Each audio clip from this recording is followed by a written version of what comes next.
Welcome everybody. Welcome everybody. Hope you are all doing wonderful. And I thought today would be a great day to stream and hang out. Plus, I got to get some stuff done on the Create mod, so I thought we would do that and hang out. And a very, very happy Thanksgiving to everybody in the chat. And very, very thankful, of course, for all of you wonderful people. So it is so good to see you all. Hopefully you're ready for some fun, and we've got some stuff to talk about. You know, there's been some things that have happened. Some things that I predicted, but not this soon. Anyway, I'm excited. I'm excited. All right, let's say wicked. Thank you so much for the 20 gifted subscriptions aboard the Starship Good Times. Very much appreciated. And Blue Farm School, thank you for the brand new subscription and welcome aboard the Starship Good Times. Sub Tomato, thank you for the 8-month resubscription. Yes, 8 months. Love the content. Well, I appreciate that. And welcome back aboard the Starship Good Times. Let's see. Scriver, thank you so much for the 6 months and a very happy Thanksgiving to you too. Let's see. Akari42, thank you for the 2-month resubscription. Very much appreciated. And Garlic Avery, thank you for the 4-month resubscription. Very much appreciated. Hey, Scar, love MCC team. Ooh, we're going to talk about that for sure. But yeah, I'm very excited about that. And we'll talk about MCC for sure. Let's see. Credible, thank you for the 2 months. Very much appreciated. Very much. Truly Tiny Times, thank you so much for the 5-month resubscription. Hey, Scar, hope you're having a good day. Happy Thanksgiving. Well, happy Thanksgiving to you too. And MVO, thank you for the Prime. Very much appreciated. Welcome aboard. Wolveroo, thank you, sir, for the 17-month resubscription. 17 months and many more to come. Happy Thanksgiving, Scar. Well, very, very happy Thanksgiving to you. And thank you so much for the 17-month resubscription. Very much appreciated. Sanity, thank you for the 2-month resubscription. Very much appreciated. Scar90, thank you for the 33-month resubscription. 33. That's amazing. That is incredible. Zero Roll, thank you so much for the 2-month resubscription. Very much appreciated. And Muddy, thank you for the 5 months. Cookie, thank you for the 2 months. Oh, guys, it's just killing me. This is amazing. Let's see. Serenity the Doll, thank you for the... My mouse is in the, my mouse was exactly blocking the number. Thank you for the 1-month resubscription. Source Live, thank you for the Prime. Garrett Spirit, thank you for the 1-month resubscription. Scarstream, yay! Yeah, guys, thank you so much for all the support. Very, very, very much appreciated. And Sapal, thank you for the brand new subscription and welcome aboard the Starship Good Times. And Gamer Grandma, thank you for the 4-month resubscription. Very much appreciated. And Buddy said, what? Thank you so much for the 7-month resubscription. A very, very happy Thanksgiving to you too. Let's see. And Kitty Mama, thank you for the 4-month resubscription. Very much appreciated. There we go, guys. I hope you are doing well. So as I said, we are going to work on the Create mod. We got some things over there. We got some things to do. Super excited about it. Hopefully you guys will enjoy that. So what we need to work on, we need to work on the interior because it is, well, there is no interior. So we're doing that. How is Jelly doing? She's doing good. She's behind us. I don't know if you, oh, you can't see her. Can the game screen see her? I feel like my camera just continues to shift this way. Because now you can like see the gold play button, the silver play button. My other play button's not in yet. I need to put that there. Also, this cord looks like it's literally just plugging into me. which wouldn't be unusual. Let's see. Supreme Leader Sheev, Palpatine, or Emperor Ren? A question debated heavily among Star Wars fans. Let's see. Supreme Leader Sheev, Palpatine, or Emperor Ren? Emperor Ren? I don't... Who's Emperor Ren? I'm confused. I'm confused. I am confused. Let's see. Citrus Tron, thank you for the 5-month resubscription. Very much appreciated. Elzerdo Show, thank you for the 4-month resubscription. Very much appreciated, my friend. Very, very much. All right, so let's do this. I am, for the very first time, going to try to load up an updated version of Chisel and Bits that hopefully will not lag. Come on, give it to me. It's working. Okay. All right. When Corrales' base loads up, I hope that I'm not going to get too much lag. Oh, the lag is here. Oh, it's not any better. Oh, it's worse. Oh, it's so bad. Yeah, Chisel and Bits is a little bit laggy, unfortunately. So, Yeah, Corralis's hill up there is a danger zone. But anyway, welcome back to Create. It's been a little while since we've been here. I've had to finish up. Wow, there are so many creepers around. I see you over there trying to, whoops. I see you over there trying to blend into that block. I see it. Anyway, we had to get so much done over at Empires. And then I've been doing some Christmas shopping and a whole bunch of stuff behind the scenes, trying to get some other stuff done that we haven't had a chance to get on. So my plans, actually, if I fill you in, what we're going to work on actually is my next episode is going to be building a house for the house. That's right. A house in a house. It is Houseception. And it's going to be pretty cool. We're going to use, of course, the power of the Create mod to make the house have like barn doors or like hangar doors that open and close, which I think is going to be super sweet. Inside here is where I want to work today, right? We need a place to put our bed. We need a place to put our storage and get that all sorted out. And I actually learned something from Sir Tango. Yep. Turns out this is the maximum radius I can make like one solid selection for the glue function in Create. What was that? Oh, I was like, what is that sound? I was like, what is that sound? That scared me. Oh my gosh. Did that change? What happened there? And why is my screen a little bit awkward? Do you see that? It's kind of cutting off. Oh, now it's fixed.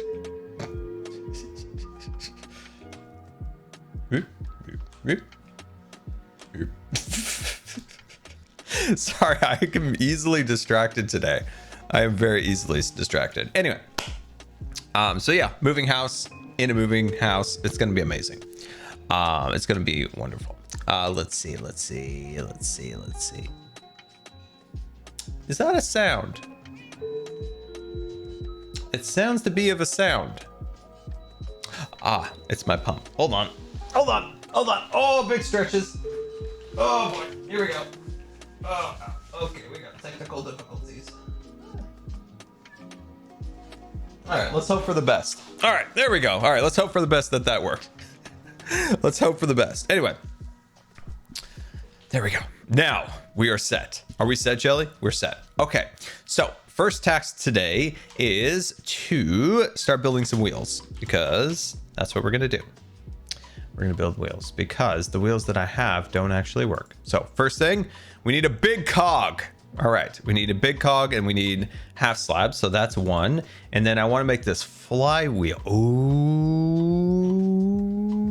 it's gonna take brass. Does anybody out there remember how to make brass? Okay, all right, so we need.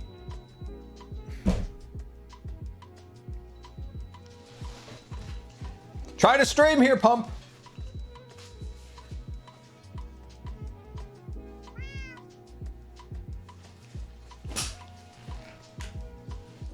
Now it's falling off the back. This is just fun.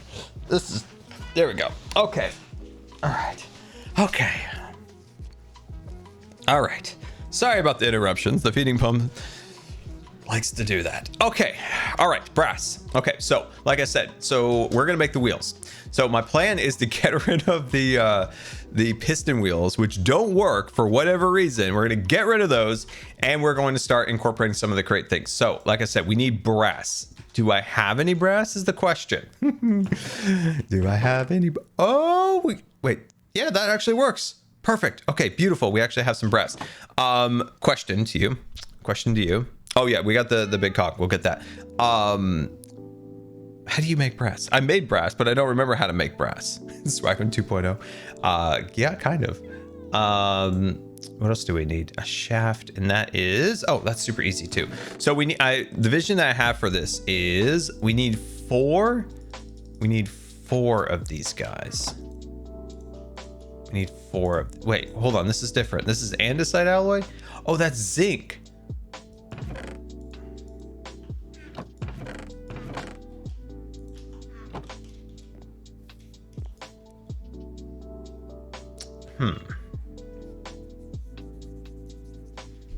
Oh, well, we could definitely make a few of these. Oh, wait, no, I'm so confused. I get confused between zinc and andesite alloy. That they look similar, so it kind of throws me off a little bit. Mixing andesite alloy and copper ingots. Andesite alloy and copper ingots. But I need to do that in one of the mixers, right? One of the big mixing machines, right? Okay. All right, we'll get to that. We'll get to that. So let's make some of these guys. Beautiful. All right, beautiful. And then for the flywheel, that is like this. And we need, the vision that I have is 1. So there's, how many do I need? An anonymous gifter gifted 20 gifted subscriptions to the community. That is very, very, very, very generous, anonymous gifter. I very much appreciate that. So thank you so much. So let's say we do 1, 2, 3, 4, 5, 6, 7, 8, and then 9, 10, or 11, 12 on the back. Let's start with 10. Let's do 10 flywheels. And I think with the flywheels, we don't need the cog yet.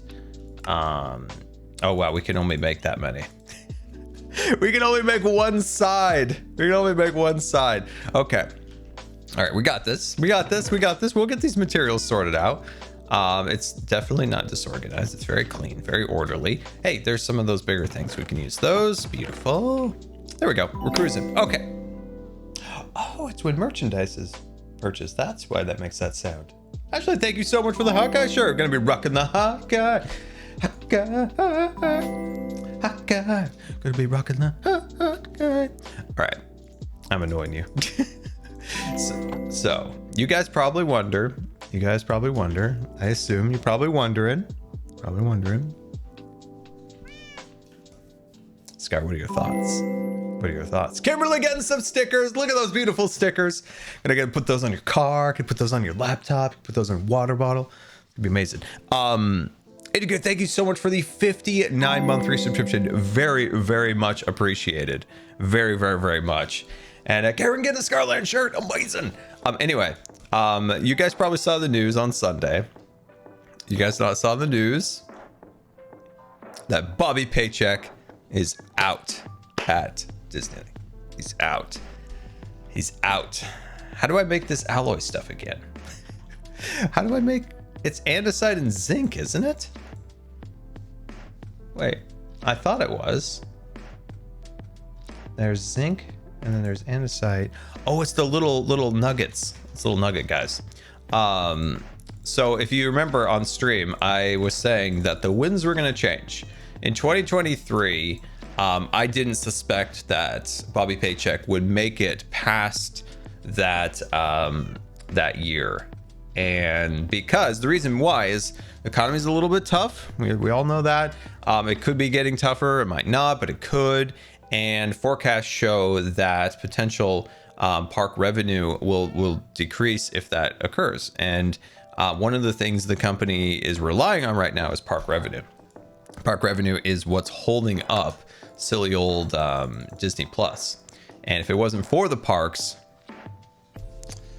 it wouldn't be good. It would not be good. It would not be good at all for the company, because basically that is what's holding it up. So what it looks like is there was the most insane revolt in probably Hollywood history to dethrone Bob Chapek as CEO of Disney and replace him with former CEO and chairman of the board, Bob Iger. One of the most insane scenarios. I can't think of anything more crazy than this, right? Bob Chapek was ready to go on stage to introduce Elton John at Dodger Stadium for his farewell tour. 10 minutes before that, they approach him and say that the board has voted no confidence, and effective immediately, you are fired, and Bob Iger, your predecessor, is now taking over. I almost feel sorry for the man. Like, you know how much I dislike Bob Chapek for the just terrible decisions he's made, even prior to being a CEO. But I even feel bad for the guy. Like, I do. And he took away Tower of Terror from me.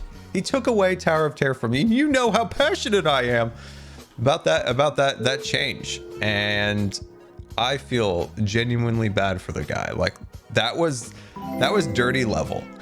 That was dirty. But I just got myself a Hawkeye shirt. Gonna rock a Hawkeye shirt. But I thought Guardians of the Galaxy was your favorite ride. Oh, Rum, you silly goose.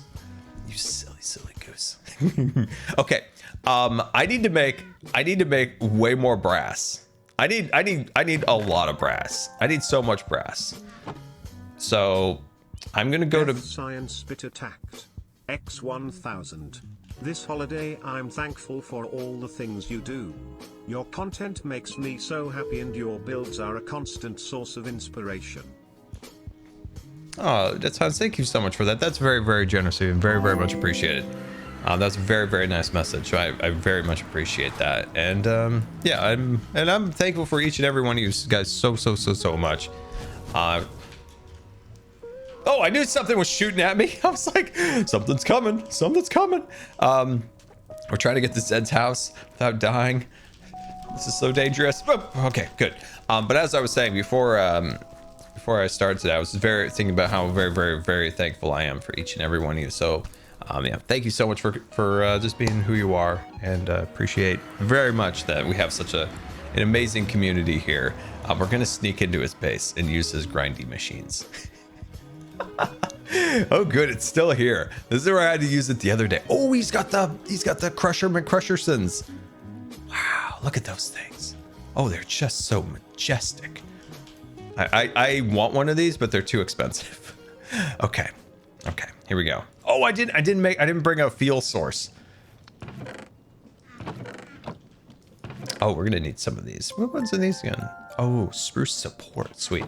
Yeah, we need to make some of those. The chaotic sock bit attacked. Chaotic. X500. Your MCC team is definitely going to be winners, Puff, for sure. Take it. I mean, it is explosive. It is explosive. You got to give it to me. That is an explosive thing. All right, sweet. Here we go. All right. Yeah, there we go. Okay. All right. Okay, here we go. I think I know how to do this. I'm just gonna start small, just in case.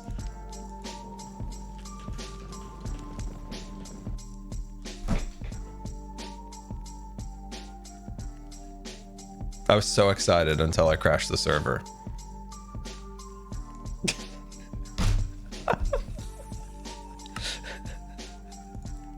I was so excited. I had so much hope. I killed the server now. I killed it. Tango. I think I literally killed the server. Good job, Scar. Let's go. Hold on one moment. I am so sorry. I killed server. And named nobody bit attacked. X500. Hi Scar. Do you collect Disney pins? If so, which ones are your favorites? I just replied in the Discord. I'm like, I killed server. So sorry. Help. Oh no. Let's pay our respects, everybody. F in the chat. Pay our respects to the server. I do collect pins, not crazy, but I've got quite a collection of pins actually. I will show it to you because I do have some fun rare pins, and one of them literally ties back to the time that I kind of met Bob Iger and I watched him get really mad at somebody, and it was very entertaining. DTG, thank you so much for the 41-month resubscription. And nobody, thank you for the bits, very much appreciated. It's Thanksgiving. I really don't think Tango's around to fix the server. I mean, what did I do to crash it, right? I don't know. The second I blended. I suppose those are too much to blend. You remember the blend videos on YouTube back in the day?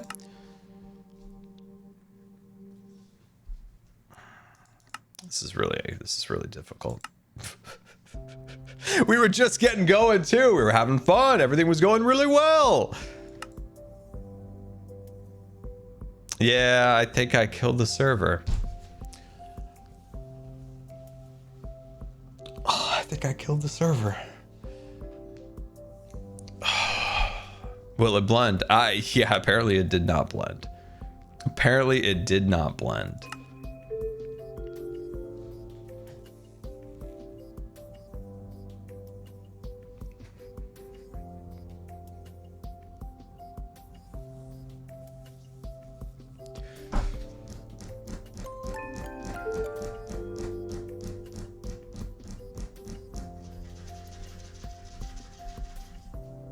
It's not. I'll do something else. I'll do something else.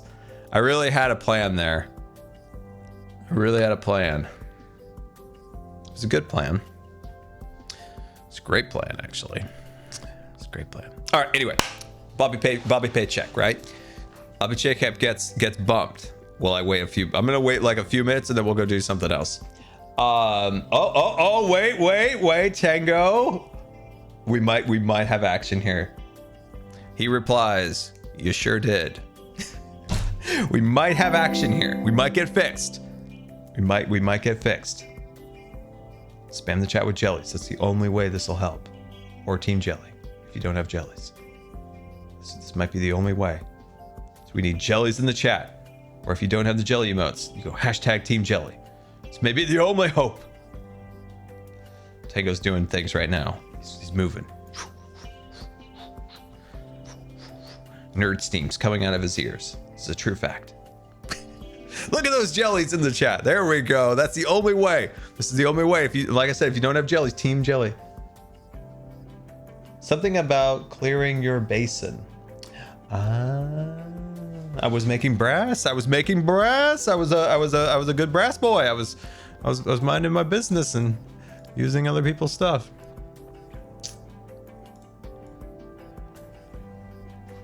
All right, it's coming back up.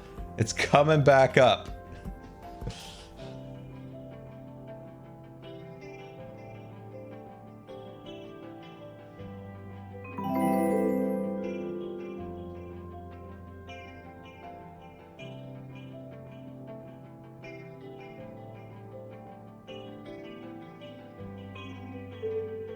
All right, let's see if it goes back up.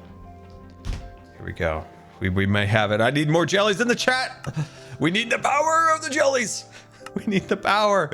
Okay, they're resetting right now. The servers are resetting. We need more jelly.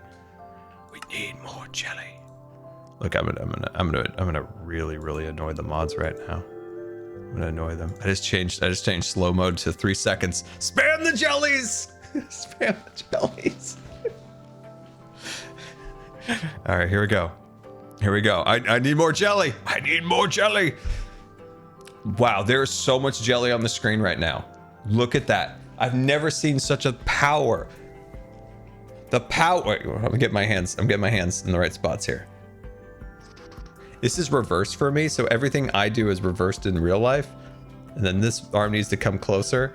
There we go. We need more power. More jellies.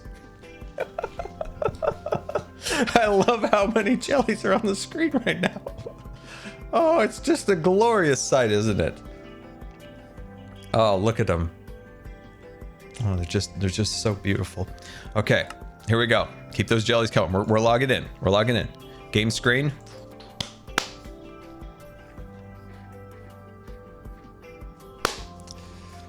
No go. I broke it again. The jellies just weren't powerful enough.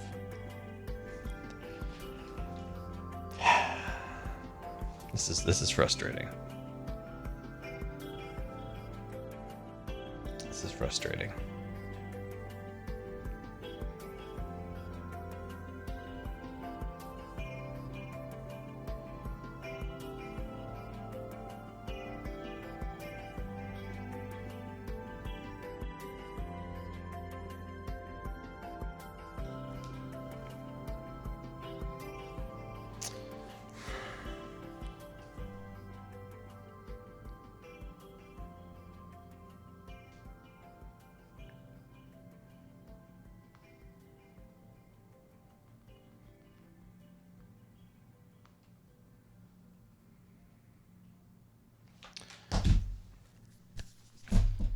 So I was saying, Bob Ch, I keep wanting to talk about this and then the server crashes. This is so frustrating. Go to Empires. There is quite a few things I need to do on Empires. This is true, which I probably will do. I'm going to leave this for Tango to sort out. I'm going to... This is rough.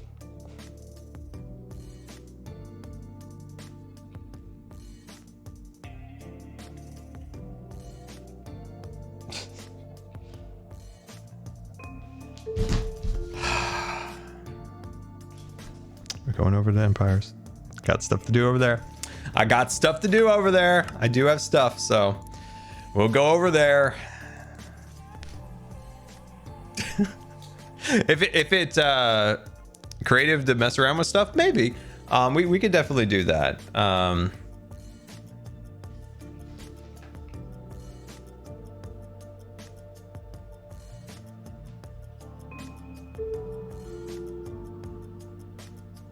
I'm such a great typer. People come from far and wide to watch me type. It's crazy. It's so fast and precise.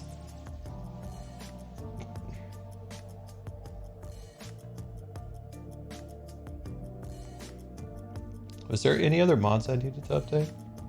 Oh, I think I needed to update 2 additional mods.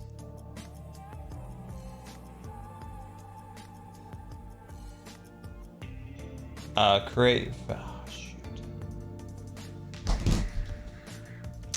We're going back to create. We're going back to create.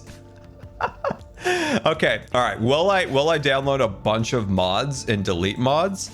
Let me explain. Some people asked in the chat. Why Scar did you not like Bob Jacob? My frustration with Bobby Jacob takes place in, when was it? It was, when did he take over? Like 2016? 2015, 2016, somewhere around then. His first order of business as chairman of the parks was to eventually combine both consumer products and the parks together, which I think was a mistake. Second point, he immediately clashed. What is that? Henny, thank you so much for buying a hot guy sweatshirt. It doubled it up, by the way. Why it did that, we'll never quite know, but that it did happen. So his first order of business was, like I said, to combine those 2 divisions, and then he clashed with the puppeteers at Disneyland. So the puppeteers ran in the Disney Junior stage area in California Adventure, and they wanted like breaks or something. They wanted like more breaks or like an extra assistant. It was some like real basic stuff. It was like, you know, a break would be great, maybe an extra assistant to hold this or that or whatever. And he's like, he went to war with them, like actual, like just like, I am going to destroy you. And it was like, oh, wow. And then he looked at the parks and was like, yeah, not enough Marvel here. And it's not that that's a bad thing to say, like, hey, you know, we own Marvel now. Why is there no Marvel in the parks? It's just that when you want to do something, you want to do something in the right way. Instead, he was like, I need Marvel immediately, now. And it's like, well, it takes a little while to design attractions. Doesn't matter. Take out an old attraction. And then his first thing was get rid of Tower of Terror. And I still hold the stance that I think Tower of Terror is a better attraction than Guardians of the Galaxy at Disneyland in California Adventure, that is. Because you take an existing ride and you just reskin it and make it look slightly different. And a lot of the additions that, say, Joe Rohde was going to add to that attraction, there's a whole bunch of things that they were going to do that would have been really cool. That would have been, say, plussing what was there existing instead of just a new coat of paint. That budget got cut. And they basically is what we have. And to me, every theme park needs a scary, kind of eerie attraction. And Tower of Terror was that scary and eerie attraction for California Adventure. As Disneyland has, you know, Snow White, it has the Haunted Mansion. It's not that those are just terrifyingly scary, but they at least give off that particular emotion of being a little spooky. And Tower of Terror did that with that really like eerie music on the outside and the ghosts. And it was just such an atmospheric attraction that I absolutely love. I can't go on it because it would probably kill me, probably just crush me into a can, because it can't really hold up very well. But I loved walking around and I loved the eerie music. I love the Art Deco design. And so that was just, and then he decides that in Paradise Pier, where Disney has been spending a fortune of silver and gold to try to renovate Paradise Pier and create this 1915 Victorian era pier. So they decided to start ripping out what was originally in California Adventure in 2001 when the park opened. It was supposed to be like a hip and edgy seaside pier, but modern.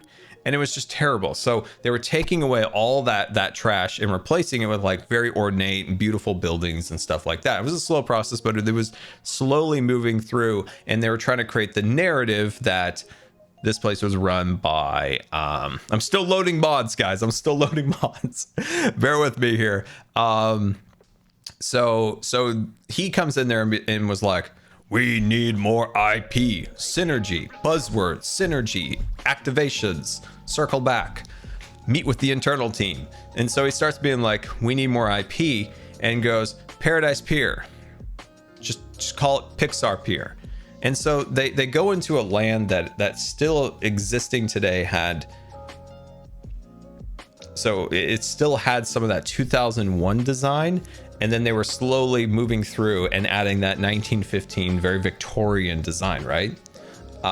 So he comes in there and says, we need to turn this thing into Pixar now.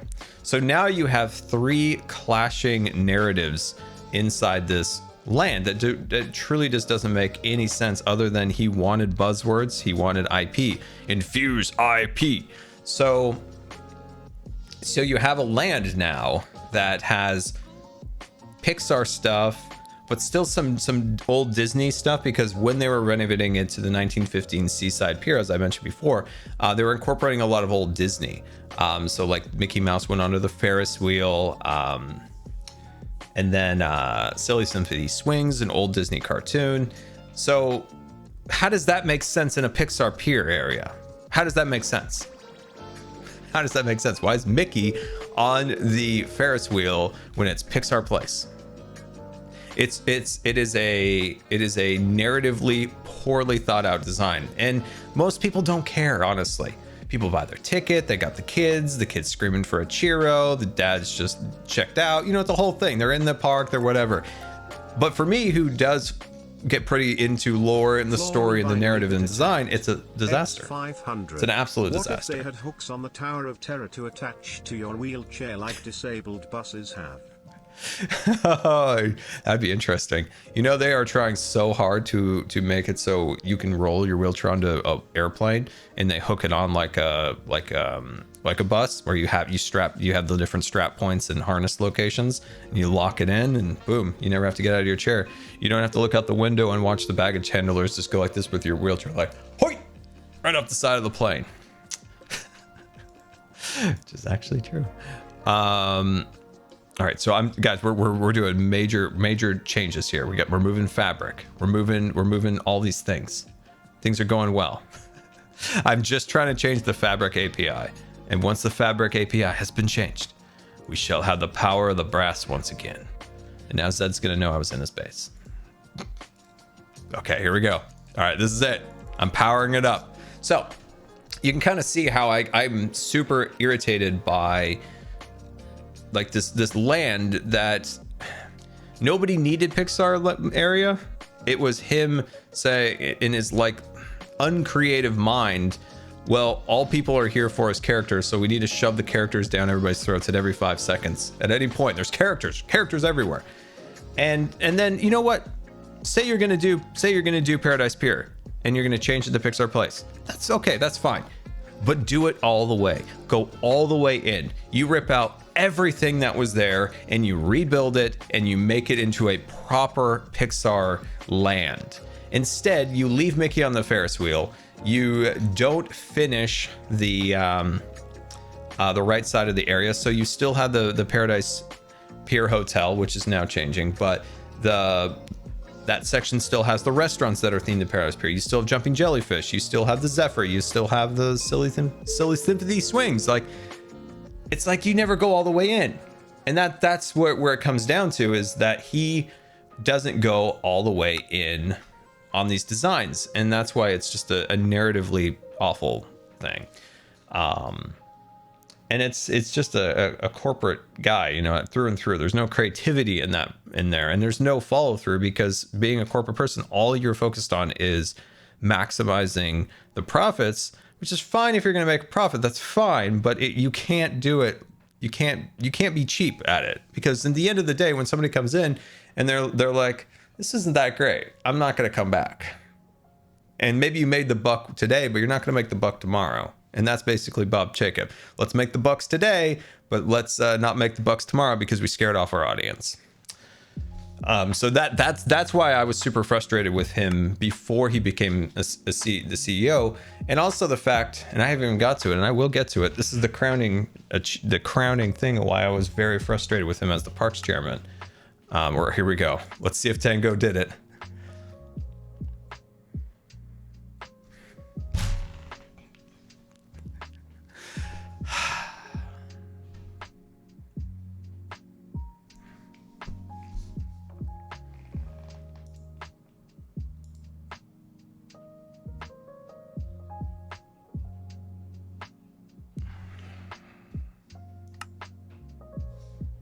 Sad. Sad.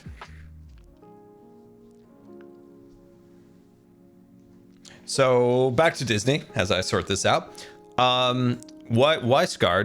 Why Scar was what was the ultimate thing that got you frustrated? So the prior chairman of the parks was a gentleman by the name of Tom Staggs. I want him as CEO.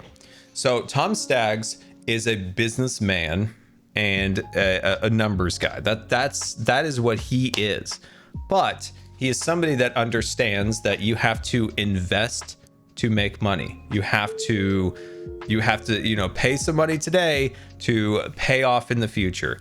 If you nickel and dime your customers to the point where they feel like they're not getting their money's worth, they are not going to come back. And this person kind of understands that. Second point, he is a business guy, he is a numbers guy, and knows that his job is to facilitate creatives and allow them to have the money that they need, but also not bankrupt the company.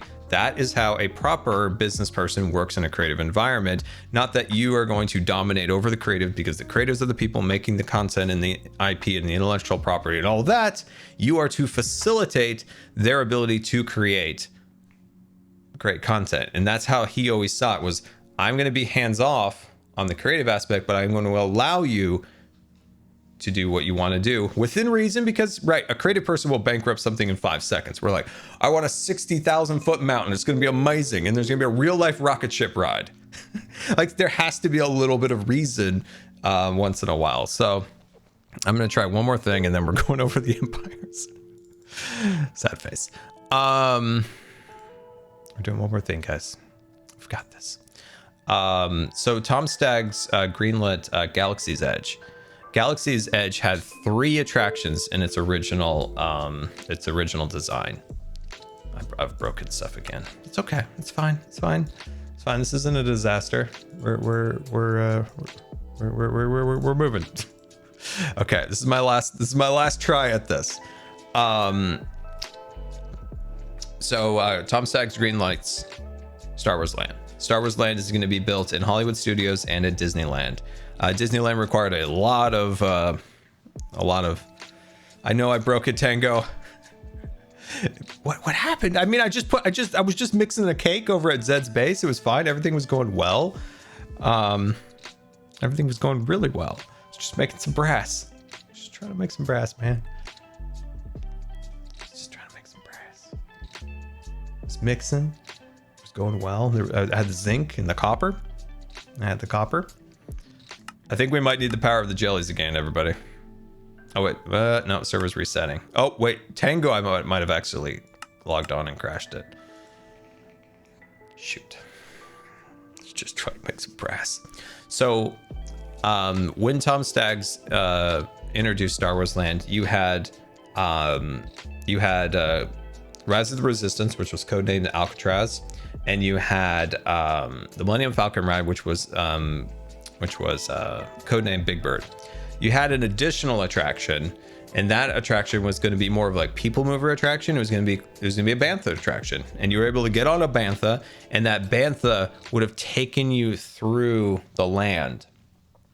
And why I'm kind of passionate about these types of attractions is these are attractions that fill the spectrum of available attractions for the whole family, right? You have the kind of wild ride over there for the kids, for the maybe more of like the teenagers, you know, 20s, whatever. But you need those smaller, lighter rides for grandma, for maybe somebody's disabled, somebody who gets motion sick. You need to fill out that whole spectrum. Not everybody can go on simulator attractions. Not everybody can go on big roller coasters. So Disney's always been good at that, is filling the spectrum of attractions so that everyone in the family has something they can enjoy together. Oh, this pump. Can I ever finish my sentence? Leave me alone, pump. All right.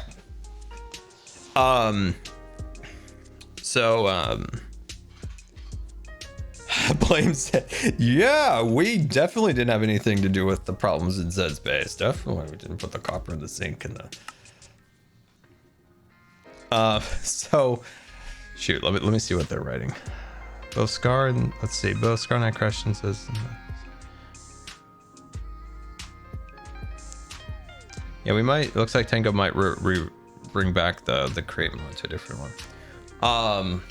So they had that attraction, right? You also had Docking Bay 7, I think it's called. That was a restaurant, and you had Oga's Cantina, and you also had a sit-down restaurant and a dinner show. This was gonna really frame out like a really good like restaurant area in the park, and it was in a dinner show. So think about like all the crazy aliens and things in Star Wars, and if it was put on as like a dinner show, like Jabba's palace. And so you had that. You also had in the land the ability to interact with it. So if you scored really poorly on Millennium Falcon, people in the land would know you did that. And it was really cool. There's a whole bunch of really interactive things. Third thing, the land was going to have like, I think it was like at one time, like 10 different aliens roaming the entire land. So there was aliens around, there were droids roaming around, all of these different things. When Chapek got in there, his goal was to absolutely maximize the park's profits, to make him look so good that they could not turn him down for CEO. So the first thing he did was kill the Bantha ride. Gone. Bantha ride's gone. Dinner show, too expensive because it required Rebity, thank you so much for the Scarland t-shirt. Hope you enjoy. So he got rid of the dinner show. He got rid of the roaming droids. He got rid of the costumed alien characters in the park. And when people pushed him on, why did they get rid of the costumed characters, the stunt shows? Because there's stunt infrastructure built into Galaxy's Edge that has never been used. And his reply was, all of the cast members are performer cast members, aka the cast members making just over minimum wage is considered a quote-unquote actor, whereas the actual acting cast in the parks who are under the equity contracts, they're being kicked out because they cost too much. So you're saying that they're all performers. Then why don't you pay the cast members a performance wage then? Why don't you do that? Why don't you do that, Chapek? If you think the hourly cast members working the cash registers, working the attractions and stuff, if they're all performers, then pay them the performance wage that you pay equity cast members. But no. So he got rid of all of that. And that was the final nail when I said, like, this guy, if he becomes CEO, is going to be a disaster. The parks people warned everyone. Bob Jacob is going to be an awful CEO. He's going to be an awful CEO. And of course, well, that's what happens. And that is what happens.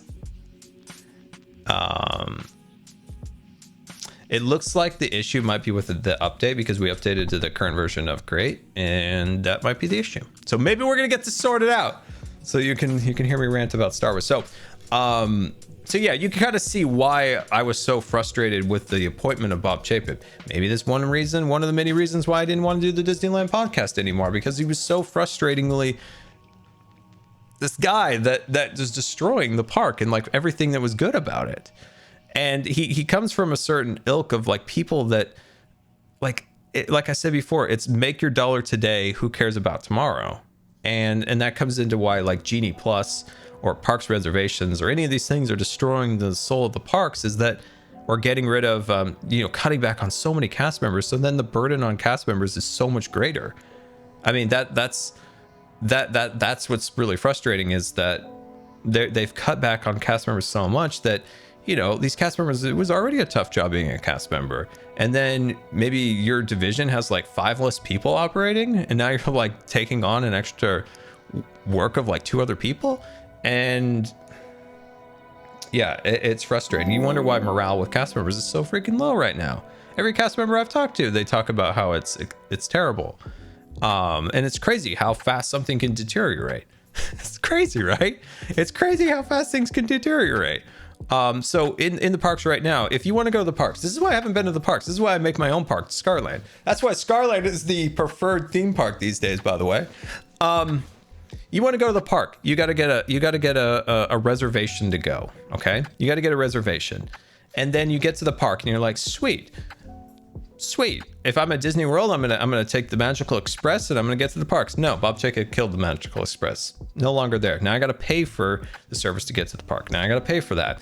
Once I get to the park, I'm like, sweet, I want to get my FastPass reservations. Oh, looks like the FastPass system's gone now. Oh, it's a paid version now. So now I have to go in and now I have to pay 30, 25. It kind of goes up and down now because it's variable pricing activations. And now I got to pay like $25 or $30 or whatever it is for, every member of my party? So like the family of 4, we have to pay $30 a day to get fast passes? No, this was a free service when we were last here. And then you get in there and you're like, sweet, let's go get something to eat. Oh, dang. It turns out there's only one cashier at the cashier now, and they want you to use your phone to order food. So now, like, I'm constantly in my phone, like, okay, so I'm getting my Genie reservation, I'm getting my food reservation. You're not in the park to relax and enjoy the world, enjoy this like fun crafted place of story and fun, right? The whole point of Disneyland in the past was to like strip away the world from you and enjoy like a few minutes with your friends, your family, and an environment that is outside of your normal, right? That was the point of the park, was to forget the troubles. That is why Walt designed the ticket booths, right? So the ticket booths were in the front, right? Turnstiles across. So turnstiles, and there was a shop that was split in between the turnstiles and the park. So this is the park. This is outside the park, turnstiles in the center. Does that make sense? This building right here on the outside of the park, right before the turnstiles, sold newspapers. This is important. On the inside of the park, over here, sold Mickey Mouse ears. Because when you cross that barrier, that means the world outside disappears. The world disappears. When you cross that barrier again into the real world, boom, you got newspapers. That was deliberately designed to show that you are leaving the world into this fantasy world to enjoy a few hours with your friends and family and forget for a few minutes the troubles and sorrows of the world. Let your mind just kind of settle and relax. We all need that in life, more and more especially. Sometimes you just need to especially have some fun with your friends and family. That is the point of it. Not sitting on your phone seeing like text messages from Aunt Barbara telling you got a leak in your faucet or something. And it's like you're constantly on your phone like this, not looking at the environments. Why spend $100 million on an attraction when you have your guests just playing with their phones all the time? The parks should be designed to make you want to use your phones less and less, because the environments are so immersive and so much fun. The stories are so incredible. You're having so much fun with your friends and family. You don't want to be like this. So that is some of the reasons why I am so frustrated with the way that the parks have gone. And people, the current chairman of the parks, Josh D'Amaro, people talk about him really highly. So for me, I'm giving him a second chance. Under Bob Iger, will he reverse some of these things? Realistically, what can they do to try to bring some of the love back to the parks? I think the first step is to dismantle the park reservation system and allow day guests and multi-day guests to not have to use park reservations. I think for a little while till they figure out a proper way to deal with annual passports, I think annual passports will still have to stay under that process for a little bit longer. Because they do have to manage, especially at Disneyland, annual passport mix. it is a difficult thing because the parks can be absolutely overwhelmed with annual passport holders. So they sometimes have to find a little bit of a balance there, because you can overwhelm the parks. Genie, I would get rid of it in a flat second. But it's a revenue generator, and the company is in a massive revenue issue. So yeah, I'd love to see it go. Realistically, I'm not entirely sure we will see it go. I also forgot one mention. Family of 4, right? Magical Express is gone at Disney World. Now they're paying for fast passes, and they buy the Genie, and they're like, sweet, I got the Genie, I got the Plus, and I'm going on Space Mountain with my Genie. And then I want to ride Rise of the Resistance or something like that. And they're like, sweet, I got Genie Plus. Can I get a lightning lane return? And the cast member is like, unfortunately, this is an individual lightning lane. I don't know what that means. I just learned the Genie. You know, it's a whole thing. You know, little Bobby here is screaming, and they're like, actually, it's $25. No, I paid $25 for the Genie Plus. I got it on my phone right here. And the cast member has to go, no. This is separate. You have to pay $25 to use this lightning lane. It's not part of the Genie. No, I paid $25 for the Genie. This is the poor scenario that these poor cast members are in. No, see, the Genie has these attractions you can get lightning lane returns with, but this one is just a one-time thing. You pay $25 one time. This is why my heart goes out to cast members. It's because they have to explain this nonsense to guests that are frustrated, irritated, and this is why people don't come back. This is why you make money now, you don't make money in the future, because you're milking your guests and you're creating bad will with your guests. That it might look good. You might be able to go up there and you're like, look at these returns to remind to the investors and the shareholders. You're like, look at this. The parks are making money hand over fist. Yeah, but are they going to make hand over fist tomorrow? Is the question. Are they going to make money tomorrow? Are people leaving the parks satisfied, or are people staying away from the parks? So that is why I was excited to see Bob Iger return. Bob Iger is far from perfect. I love Bob Iger in the early years. In his later years, he made a lot of missteps, mainly because of just ultimate power. He was basically Emperor Palpatine. He retained the CEO role. He was the chairman of the board. So everything he said was gospel within the company. And that power is too much for one person, and is very similar to what happened to Eisner in his later years after a gentleman by the name of Frank Wells died in a helicopter crash, who was kind of Michael Eisner's check. He was kind of the business guy. Eisner was kind of the creative guy. They worked really well together. Unfortunately, Wells died. He was an adventurer. And he did a lot of, I think he climbed almost every mountain in the world. And unfortunately, he died in a helicopter crash. And in his loss, sent Eisner through a spiral. And Eisner became Palpatine. And Iger didn't fully go Palpatine, but he was kind of on that verge. He had too much power. And thankfully now he's come back. I think he's under legacy damage control. Gazdi getting a Hawkeye sweater. Look at that Hawkeye sweater. So now he's back more under CEO role only. I think there's some better checks and balances now. So I think that'll be good. But yeah, Iger did make some mistakes in his latter years, but in his early years, buying Pixar was one of the greatest decisions ever. Like, that was such an amazing decision. Buying Marvel, buying Star Wars, those set the company up for success. Obviously, I think, I'm a little frustrated with some of the handling of Star Wars in recent years. The EA license, the constant firing and announcing of directors, the constant announcing of movies that never happen. There's a lot of mismanagement over there, but as a whole, it's better to have that in-house. Bob Iger's biggest mistake as CEO, in my opinion, now some people disagree with this, is the acquiring of Fox at $88 billion, which set the company in a terrible financial situation going into the pandemic. Obviously, you can't predict the pandemic, but buying something for $88 billion has a really long tail return on investment. Yeah, you're getting the X-Men back in the fold. You're getting Avatar for, some people enjoy that. It's nice. You're getting Simpsons, I guess. Like, buying that was, what in my opinion, was a mistake, because it set the company up to trouble when the pandemic hit, where Universal did much better because they didn't just spend $88 billion.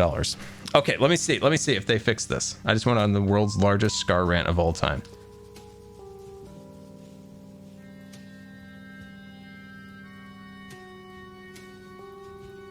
Oh, there is.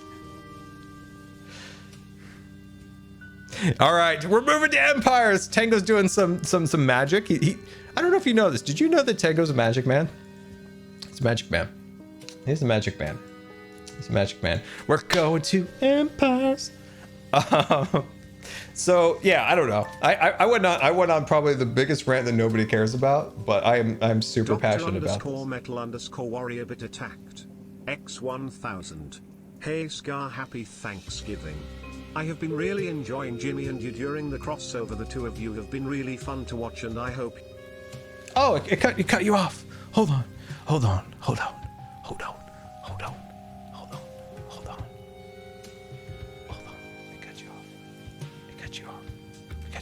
Where's my I'm so lost right now. Where's my page here? Where is it? Now it's refreshing. Soon's bit attacked. X500. You should start a podcast, call it Scarants.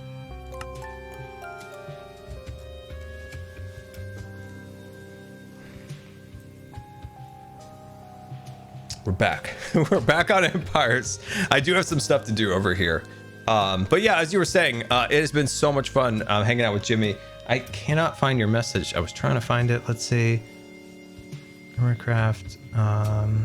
I'm sorry, but yeah, it has been so much fun hanging out with Jimmy for sure. And is this working, by the way? It looks like it's still working. Beautiful. Let's go check the returns. Oh, wow, this is all sealed in now. Let's check the returns on our honey real quick. As you know, we built the honey at honey. Oh. Let's go. Look at that honey. It's working. Oh, I love it. Oh, I love it. So I built the honey in my last episode, the honey farm here, and it is working. It is working well. That makes me very happy. Somebody took my stuff.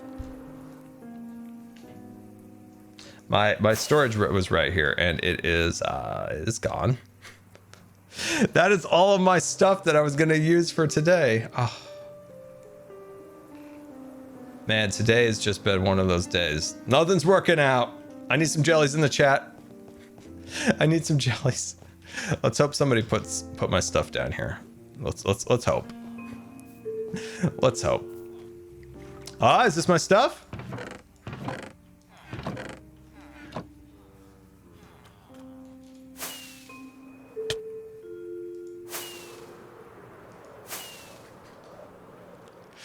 Where's my stuff?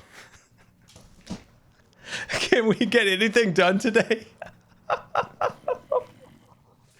Oh man, I had some good plans for great. I had some good plans, by the way. I had some fun things with those flywheels and all those cogs. Oh my gosh. We're gonna make some amazing wheels on the side of my house. Anonymous gifter of 20 gifted subscriptions aboard the Starship Good Times. Thank you so much. I appreciate that. Any clue where my stuff went? Maybe.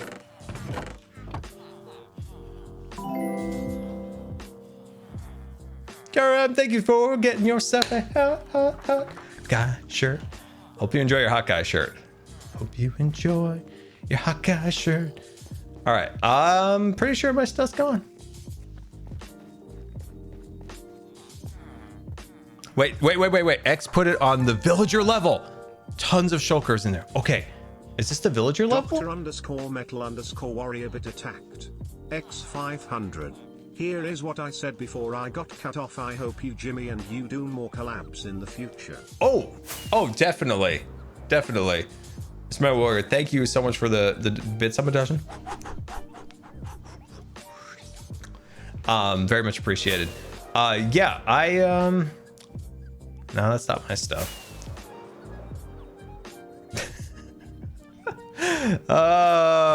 You said villager level. You passed it?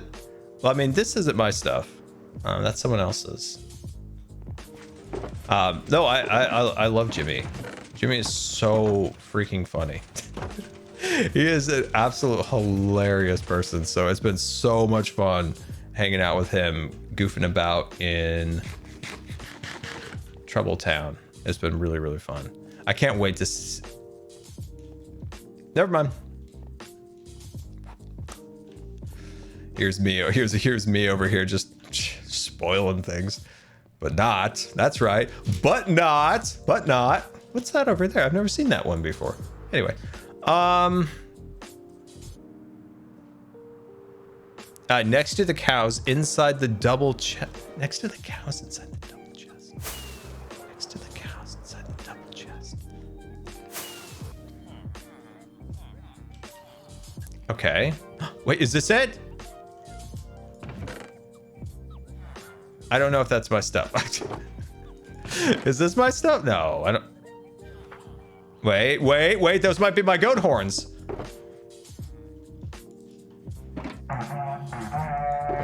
Oh, these are all of my stuff, is it? Is this all my stuff? All the items. So sorry you got tagged. Wait, this is my stuff, I think. No, this is all mixed together.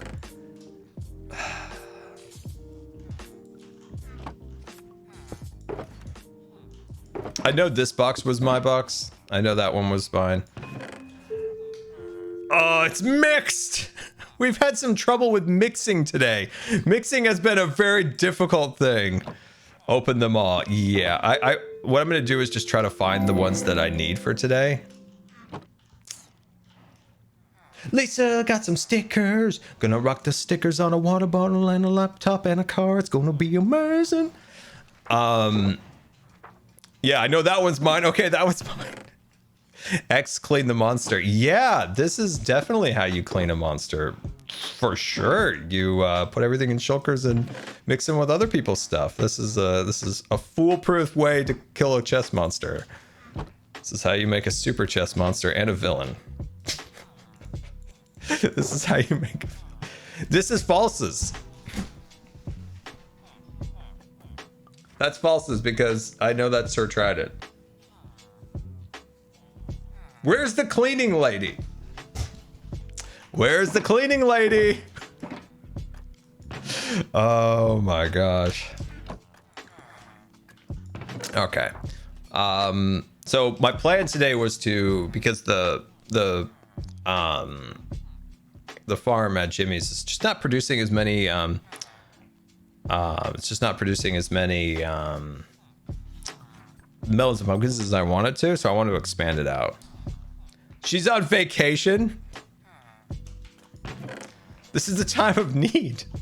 This is when we need a cleaning lady immediately.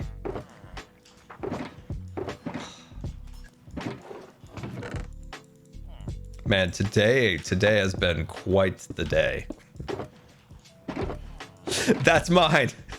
I know that one's mine. I'm just gonna put it in my inventory. I know that one's mine. I recognize that, and that one was mine. I don't think any of these other, well, yeah, that looks like one of mine. That one was. This wasn't. I never had a bunch of ender pearls. That's falses for sure. I know that one's false. Nope. Yes, that's my flowers and pots. You know, they're trying to take my pot away, but I will keep my flowers and pots in my inventory. You will not take it. You will not take my flowers and pots. All right, there we go. I want that record, but that's not mine. I will take these rockets. Oh, this is frustrating. This is frustrating. I had it all in one spot. I was gonna take it down. I hadn't 100% finished the stuff coming down, and clearly this was not blocking anybody's stuff because there's nothing in where it was. I didn't have eggs. I didn't have Enderman heads.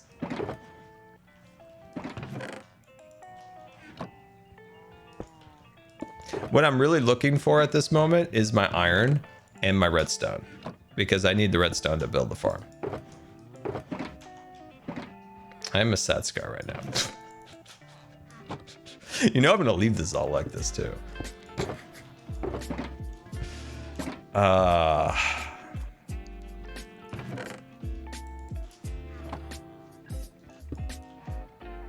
Shulker preview mod. Yeah, that probably would come in handy here. Yes, that's mine. You can tell because it has like bee farm. It has like bee paraphernalia and it's got bee stuff. So I'm like, yep, that's mine. Oh, you think X is screaming? I'm screaming for having all my stuff removed. These two are mine. Yeah, these all three. Perfect. Beautiful.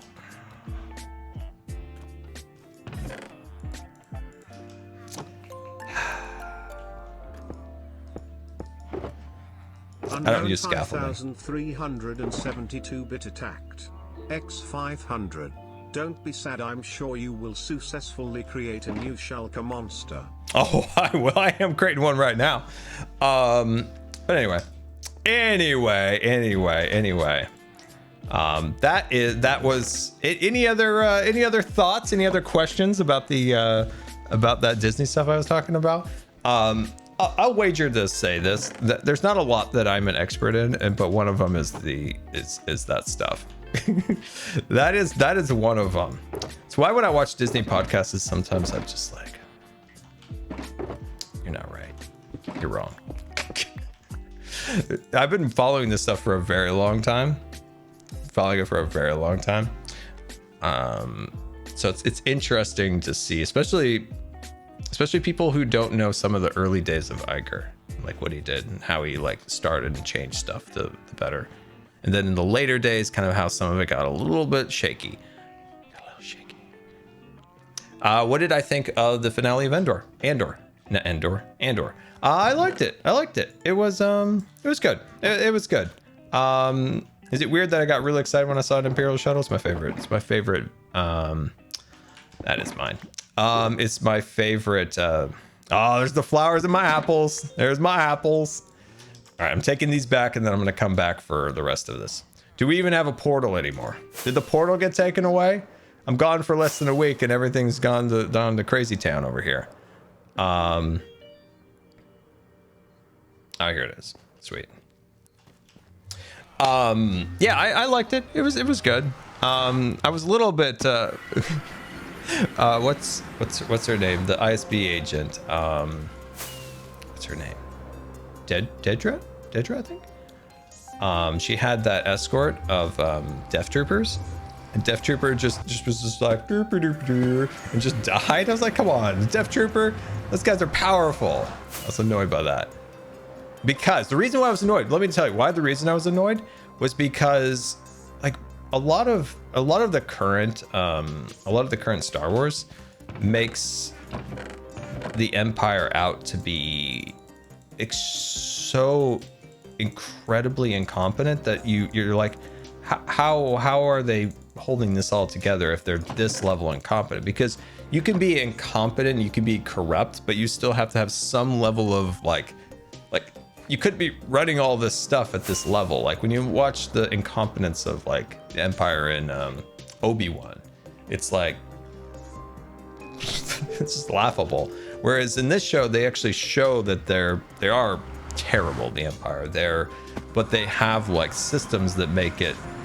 I don't. It's hard to explain exactly what I mean, but it's nice to see like the operations of it. I don't know. It's so hard to explain because you can't be the Empire and be the same Empire that's in Obi-Wan. Like it just doesn't work. It just doesn't work. So it was interesting to see kind of the operations of the Empire, and then kind of because a lot of the Empire has always been show but don't tell, and I think Andor finally showed kind of the Empire, if that makes sense. That was another one. Those thoughts aren't properly formed. They're really poorly formed. Is this mine? I don't know if I had ancient debris, but I sure as heck need those. I think some of these have started to get mixed together, which is a problem. I think that might be the case. But yeah, these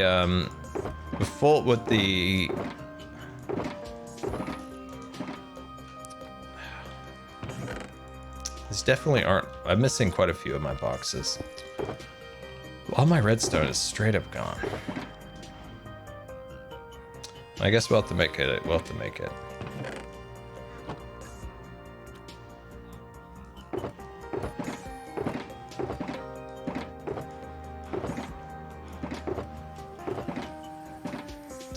Yeah, I guess our redstone's gone. I know this wasn't mine because I didn't have like fire resistance, but I'm gonna take those observers. I'm gonna take that. I'm gonna take that. That's frustrating. Top off. Top off.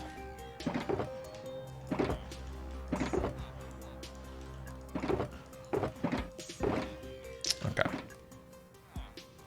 All right. So yeah, I liked Andor. It was the first. I feel like Andor.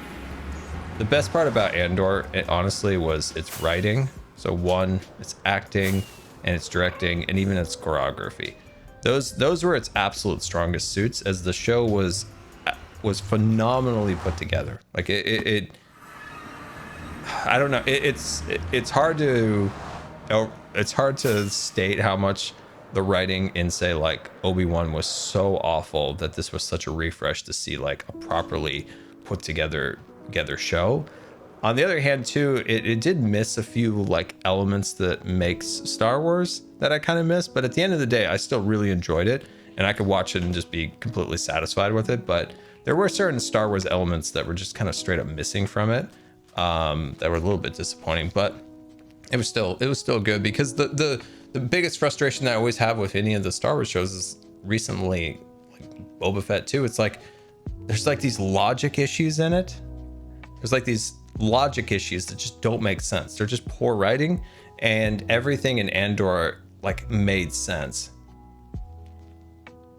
Yeah, Zuma, I found it in the double chest along. Yeah, I don't even want to talk about it. But Anonymous Gifter, once again, thank you so much for the 20 gifted subscriptions. Very much appreciated, my friend. And Arctic Fox, thank you for the bits. Very much appreciated.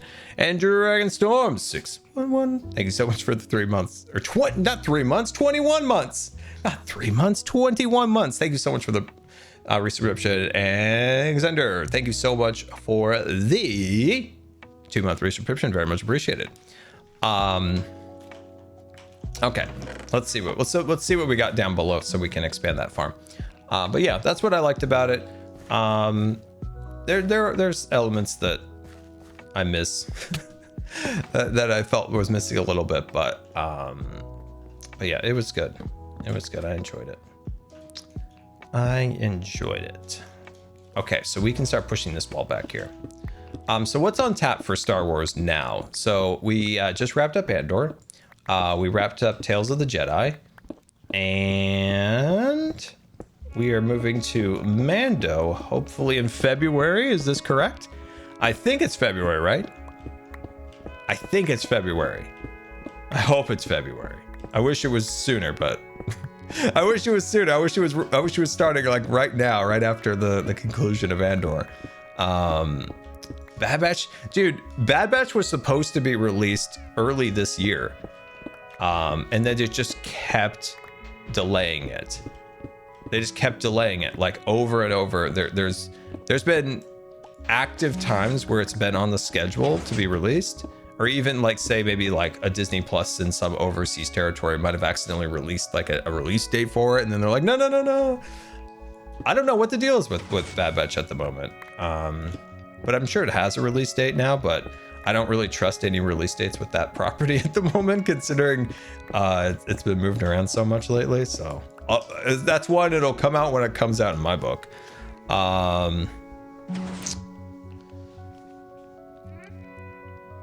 We can borrow a man's hoe. But yeah, to steal the shulk. But yeah, it's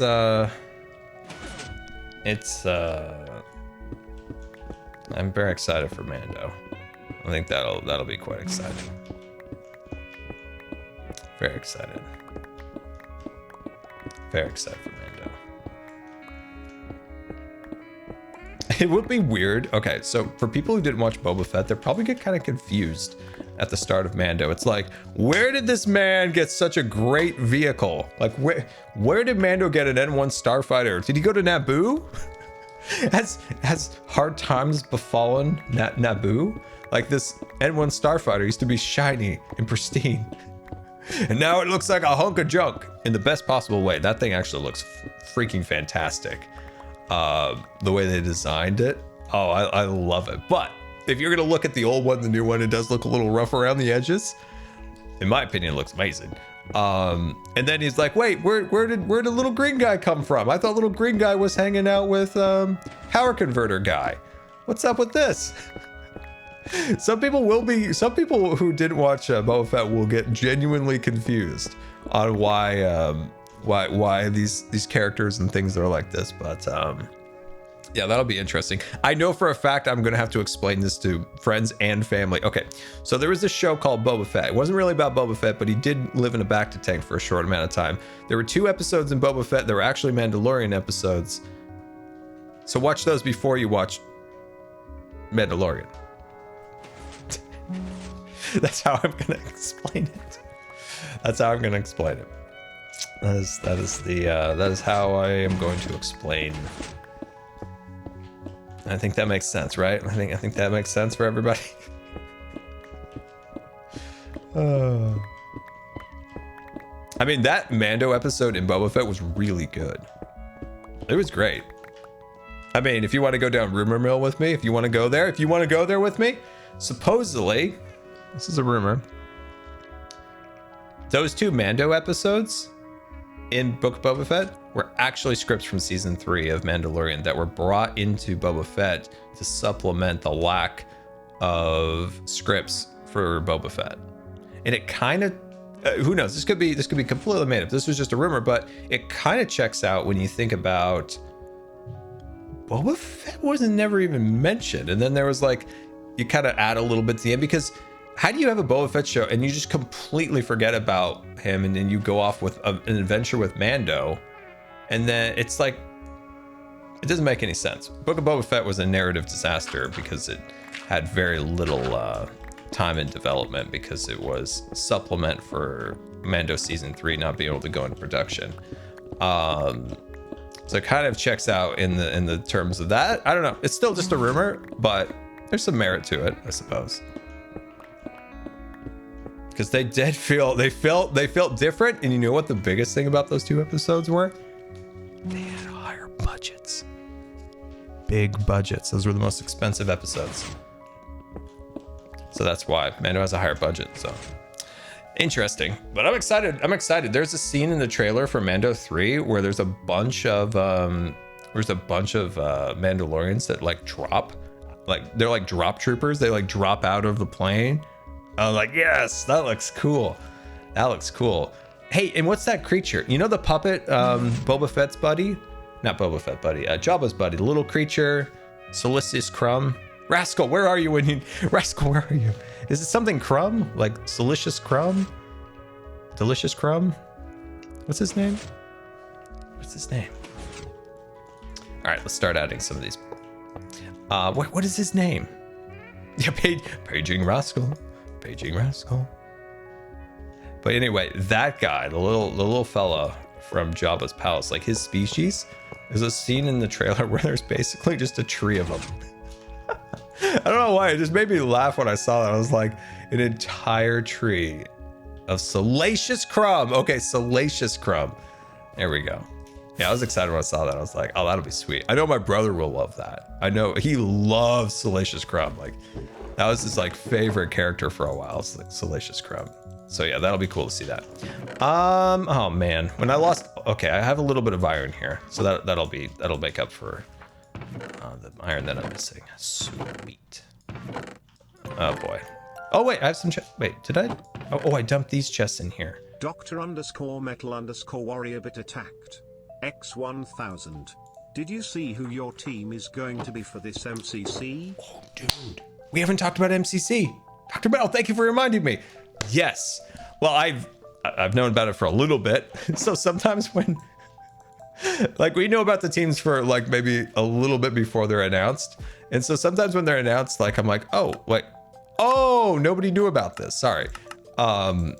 Yes, I am very excited about the team. Well, first of all, Jojo and I are back-to-back. We're going back-to-back wins, undefeated in dodgeball. Very excited to play with and meet Rambo for the first time. That'll be really, really fun. And I've been really wanting to play with Jem too. So that is going to be amazing. So this is going to be an absolutely solid team. JoJo will be yelling at us, and that's exactly how I want it. I want her on Meltdown telling us what to do, like last time where we came in victorious. At the beginning of it, I was like, JoJo, you tell us what to do, and we're going to follow you unquestionably. And it paid off because she was a great captain in that game. Absolutely fantastic. And Meltdown is one of my favorite games.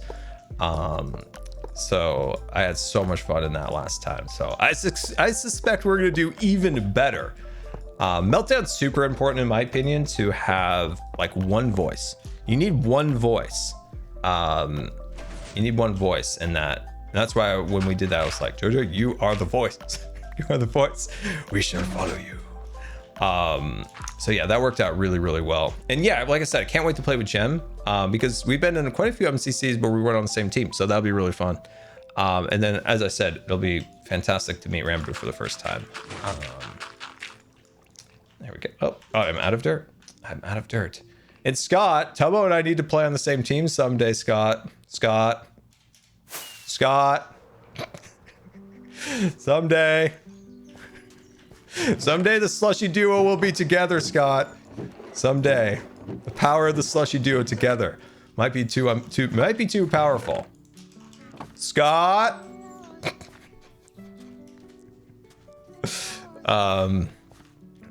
But yeah, I'm really excited about it. We don't know about the games, right? I don't think they released the games till like the week.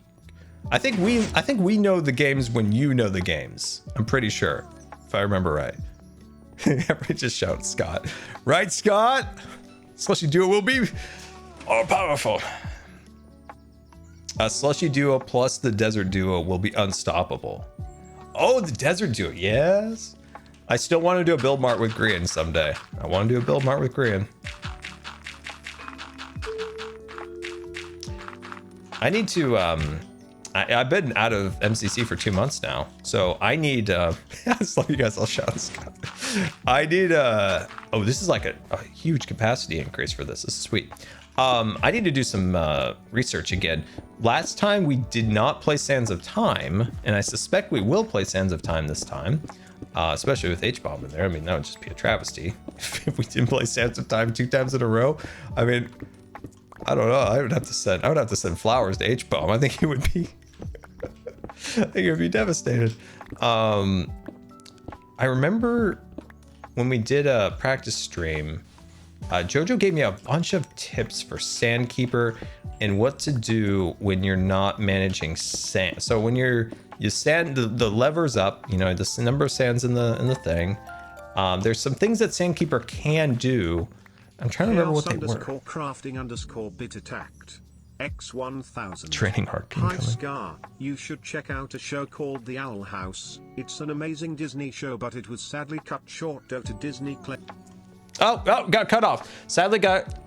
He literally got cut off when it said cut. It got cut short due to Disney claiming it didn't fit their brand. It was really sad because the show had some amazing writing and LGBT representation. But you said it's back.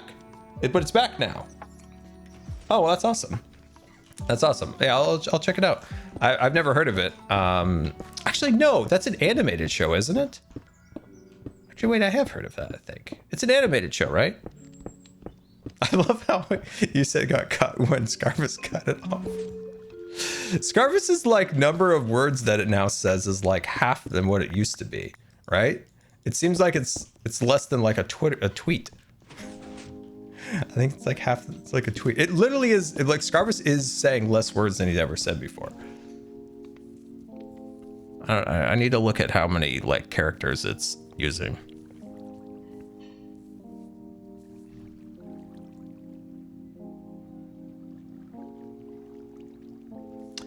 Yeah, I'll check it out. I'm in between shows. I just finished The Crown, so I am in between shows. That is such a well put together show. My gosh. The writing and acting and like the way that they write in that show is an absolute work of art. How there's small little things that they like tie in at the beginning. That's like an overarching thing. It's just so well put together. Such a masterpiece of a written show. I actually learned a lot from the writing of that show. But anyway. But now I have nothing else. No, I've got nothing. But I'm actually reading or listening to some audiobooks right now, which I've been enjoying quite thoroughly. I am listening to Aragon again. It's been I never finished the series, so I'm very excited to finally finish it. I think I read the first 2 books. There's 3, right? There's 3, right? Wednesday is really good. What is Wednesday? What is Wednesday? I don't know what Wednesday is. Yeah, I am using Audible. Wednesday was big. I don't know what Wednesday is. Yesterday was a Wednesday. I'm confused. Oh, Addams Family Wednesday. Oh, wait. There's a new Addams Family? Is there a new Addams Family on Netflix? I didn't hear of this. I didn't know. Oh, interesting. Interesting. Yeah, I didn't know that was a thing.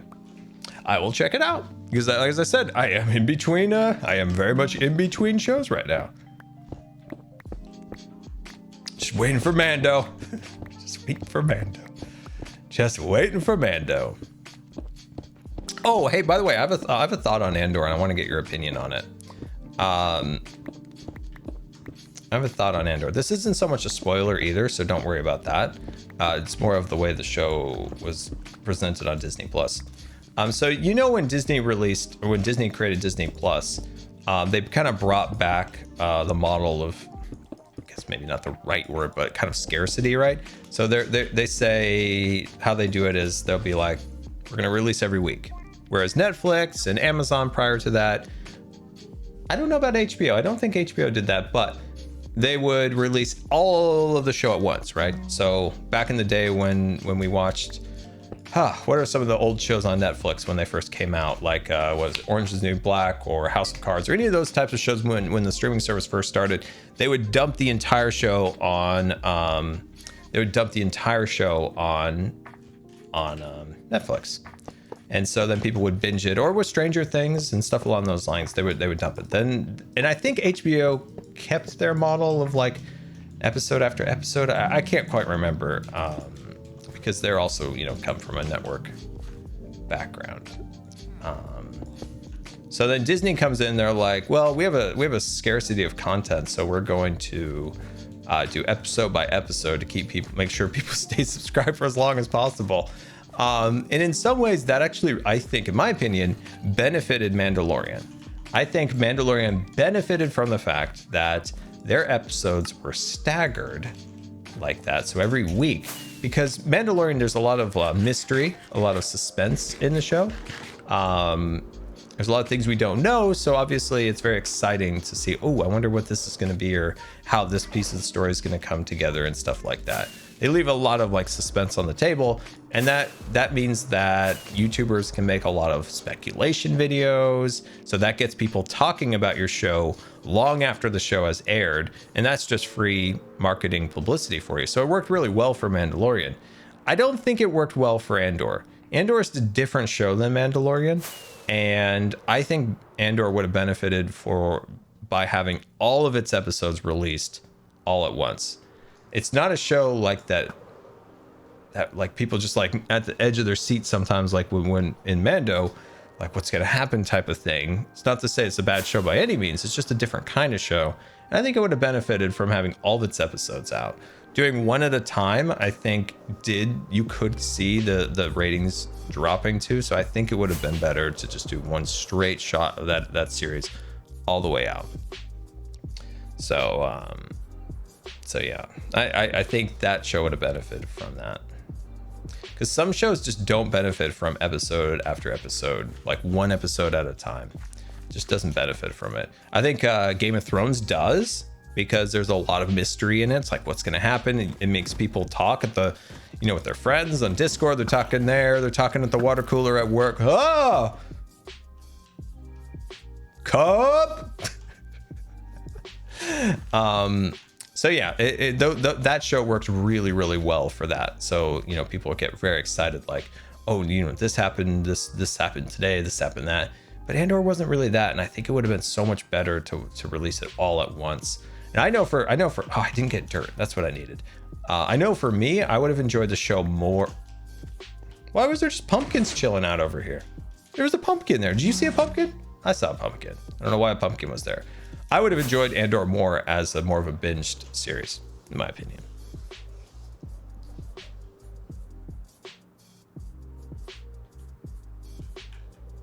But yeah. Well, but apologies about the crate issue. At least it should be fixed now when Tango updates the server. My dude, thank you so much for fixing that. Especially, whoa. But yeah, no problem, man. Like, no problem at all. We're just happy to have such amazing mods. I did mention this to the guys the other day when we were doing secret things for secret projects to come to create. I was like, the create mod, like, do you guys agree with me? The create mod is better than like 85% of games on Steam. I can't wait for you guys to see what create is and the power of create. Like, we have some plans that are a little bit wild. And when I was seeing that some of the things that we could potentially do when we were doing secret things, I still hold this. Create is better than 85% of stuff on Steam. Like, it could be an absolute standalone game. It's fantastic. It is fantastic. I can't wait for you guys to see what we do on that series. Like, you look at it right now and like, you know, Tango's building power plants. It's getting all these machines that we broke today. I haven't got an episode out, but I've got stuff too. B-Dibs is making trams. Corrales is living his best life making ferns. But that's nothing. That's nothing. That's nothing what we have planned. Oh, it's gonna be great. It's gonna be so fun. It's gonna be so fun. Trains are straight up one of the coolest things. What is it about humans and trains? When I was a kid, I could sit. Why is that piston just doing weird piston things?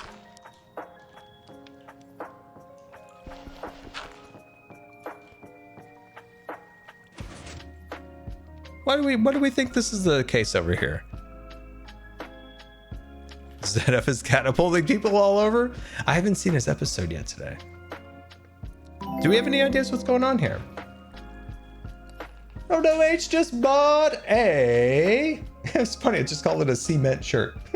Anyway, got the greeting shirt. Oh, you're gonna love it. Got the front design, you got the back design. It's gonna be amazing. Any idea what's going on there? It's just a redstone fail. Just a wall. Just broken. Just broken. Just broken. Just broken. Just broken. Okay, how far can a water stream go? So I can go 1, 2, 3, 4. Is that as far as you can go with? So you have a source block of water, and you can only go in any direction 4 blocks. Is that it? So it's a 9x9 similar to a beacon. Okay, sweet. All right, so from here, so it's 4, right? Yeah. So it's 1, 2, 3, 4, and then on 5 we go right there, and bam. Okay, sweet. Awesome. I forgot what that was. It's been a. I mean, I've only been playing this game since like 2010. But anyway, so excited about what we have planned for Create. I think you guys are gonna absolutely love it. And I know some people are still a little wary about modded. What I find with Create is that, and this is why we don't have any other mods in there except maybe like a decoration mod or chiseling bits, is Create just feels natural to Minecraft. It just feels like Create could just be in this vanilla world right now, in my opinion. Yeah, there's a lot of like very advanced whiz bangs and things in my bobs, but it's a very like, I don't know, it just feels very Minecraft.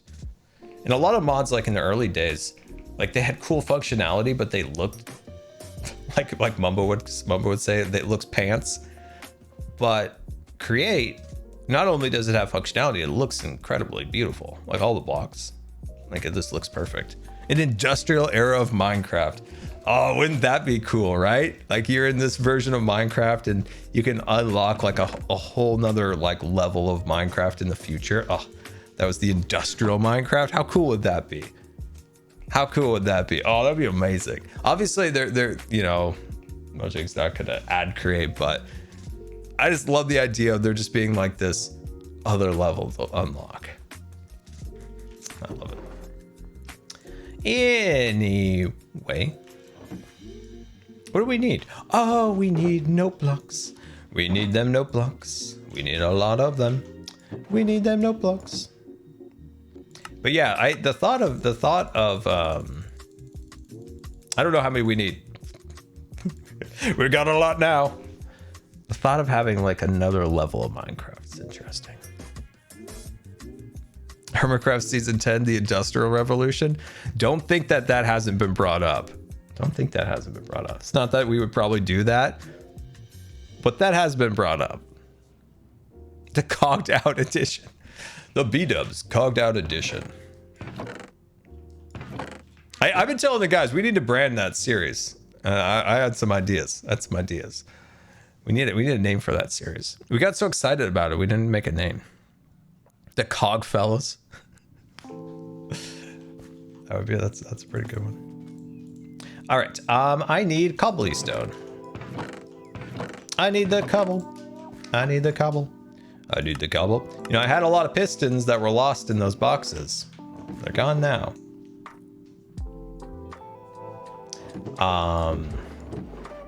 And they're gone. So we will have to scrounge for our own stuff again.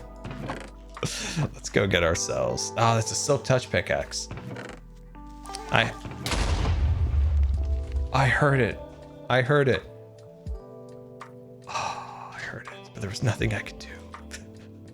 I heard it in my ear and I'm just like, just let it happen. Just let it happen. Just let it happen. Not too much damage, thankfully. Not too much damage. The Cogfathers. There was a creeper behind me, yes.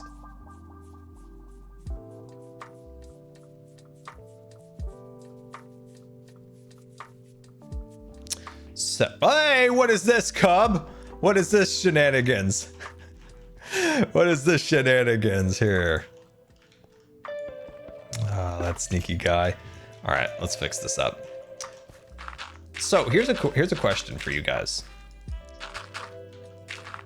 You just had the most insane thing happen in Hollywood, at least in our lifetime. Just the backroom deals, the craziness that went on to bring Bob Iger back. If you're in Bob Iger's position and you now have the keys to the kingdom, and you have now the power to do a whole lot of stuff with the company, it's your vision now. What would you do? The company's mandate to Bob Iger is find a successor. This is so far just public. Find a successor and create a strategic roadmap for the future, because the company lacks a roadmap to the future. Okay. So what would you do? Jelly hurt?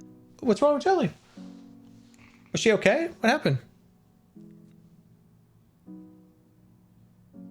Was she okay? I don't know. She just jumped back up on her bed. She looks okay. Jelly, you okay? She looks really grumpy. She looks really grumpy. Created jelly game. Oh, I like it. I like the jelly game. I like that. New concepts for animated movies. They have been relying on a lot of tried and true things that maybe they haven't really tried a lot of new stuff in the recent years. That's true. I think he has a successor in mind already. There's two successors, Josh Tomorrow and what's her name? Mare?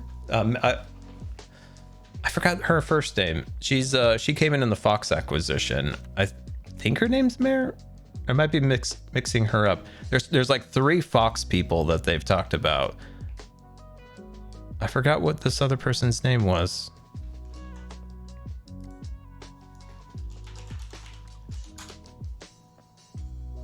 What was her name? I had never heard of her till now, because she was more behind the scenes, not too much of a public facing.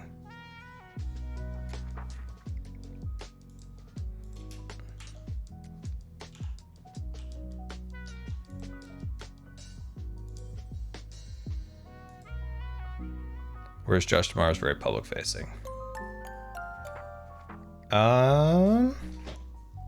Oh, Diana Walden. Diana Walden. That's her name. Okay, so the 2 successors that are making the waves right now are Josh Tomorrow and Dana Walden.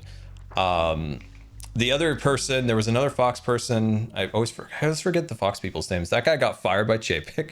And then there was another guy that got booted at the start of Chapek's era, who was supposedly like second in line. So yeah, you have Josh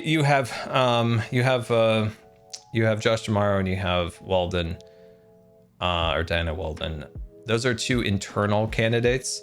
External candidates, there are external candidates. There's also there's a small possibility this could happen.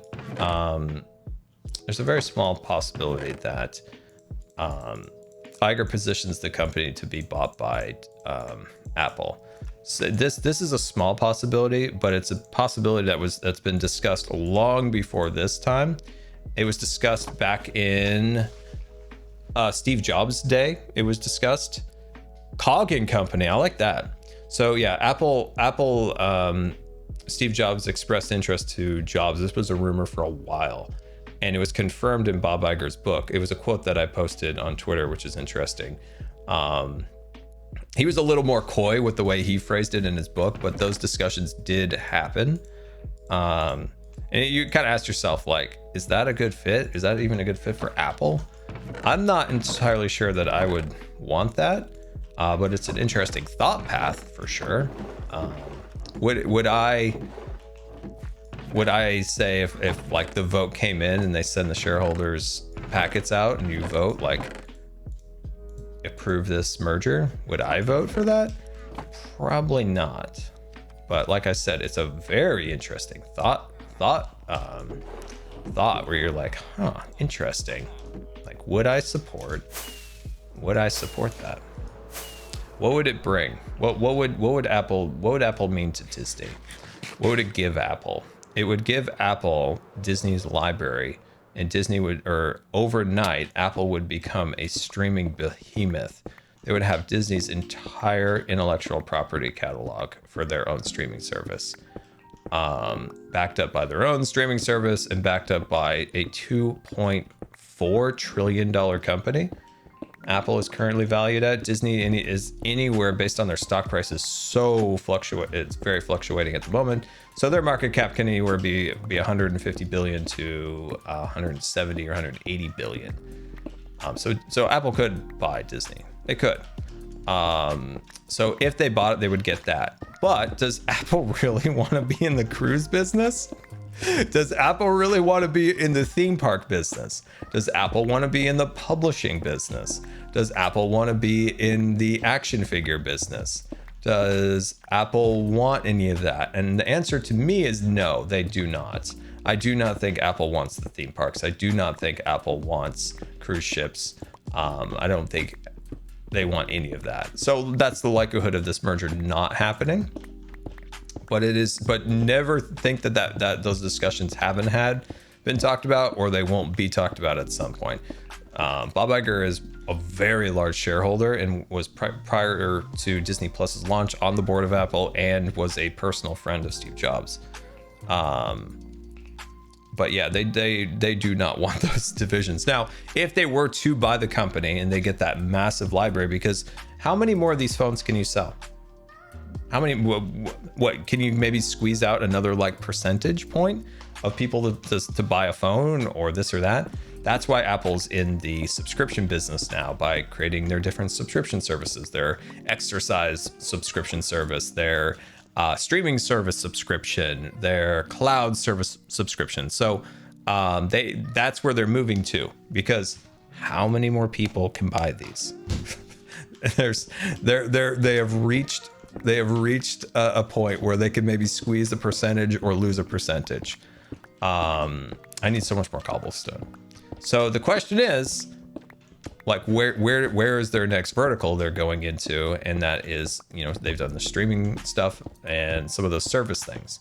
And Disney's catalog and library would be great for them. They would also regain control of Pixar, which is hilarious.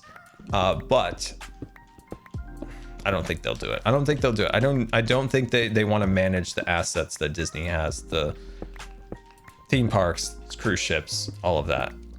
I think if Disney was just Disney Plus, they would have bought them yesterday. But that's a big difference right now. Every minute there are 33 babies are born, so there's never enough. That's a complicated question. That's a complicated question, because you would say that you're only just churning your own numbers, because most populations are declining anyway. And most Western countries are declining populations anyway. And then if you're just churning, then one person doesn't have a phone anymore and now another person does, you're not like adding to that number. So they can only squeeze percentage points. That's why they've moved into other areas. If they were to acquire the company and take the rights to the library, and now they have an enormous streaming service. X1000. We think Multiverse Jelly was killed by the creeper. Could you check?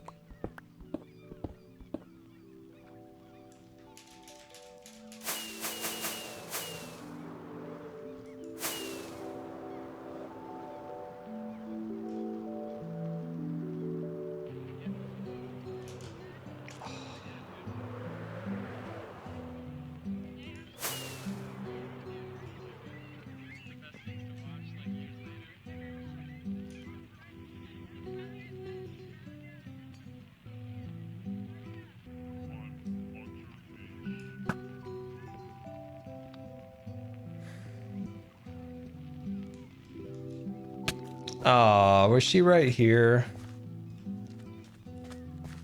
Oh. Man, today has been a series of unfortunate events. Did she show up in the chat? I didn't name her, so I guess it wouldn't have showed up. I hadn't named her yet. Why can't I find my arrow? Oh man, that's a bummer. Jelly, she's sad. She won't even look at me. She's sad. Real life Jelly's sad right now. Oh, dang it. I thought that was her for a second, but it is only a chicken. I was checking here because that's where Solidarity gave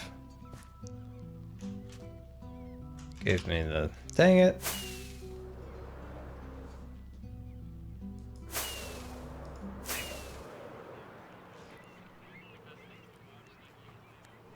That's a bummer. That is a bummer.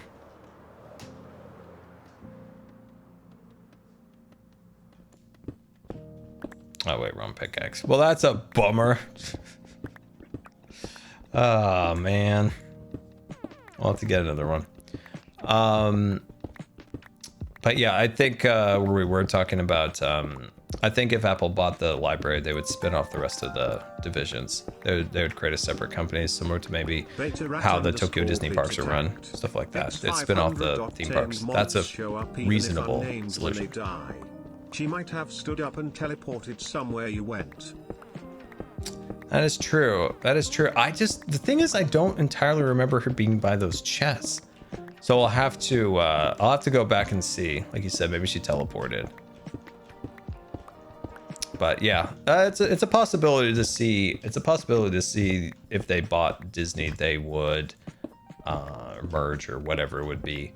That they would just spin off the theme park cruise ships. That whole division would get spin off into its own division. And honestly, I would be happy about that. I am a parks guy through and through. I'm a parks guy over anything else. And I think a lot of parks people are tired of the parks holding up the failing studios that can't make any money, but good old theme parks can. And so theme parks, all their revenue gets taken right off into the sunset to go fund Disney Plus. And then there is no new capital expenditures being sold in the parks, except they're just nickel and diming their guests so that they can keep their failing Disney Plus alive. So parks people, we would be perfectly happy to have it spun off into its own company, and it would be amazing. Parks people would be very happy. So yeah, I would not mind that. And plus, like, if it was ran like the OLC in Tokyo, even better. They know how to run a parks there. They run it on the old school model. Like, you know, treat your guests with respect type of thing. You know, spend lots of money on your theme parks so the guests get excited and want to come back lots. It's pretty simple. It's pretty simple. It's pretty simple. Nothing too complicated. Nothing real complicated. You don't nickel and dime your guests. You give your guests a great experience, and your guests will keep coming back as loyal customers. That's how you do it. That's how you do it. That's how they do it in Tokyo. Is the Paris park as expensive? I don't know, but the Tokyo Disney parks are cheaper than the American parks. And if you are familiar with how they're run and how the rides are designed, all the incredible things that they have in those parks, it is a far superior, it's far superior than the American parks at a cheaper price.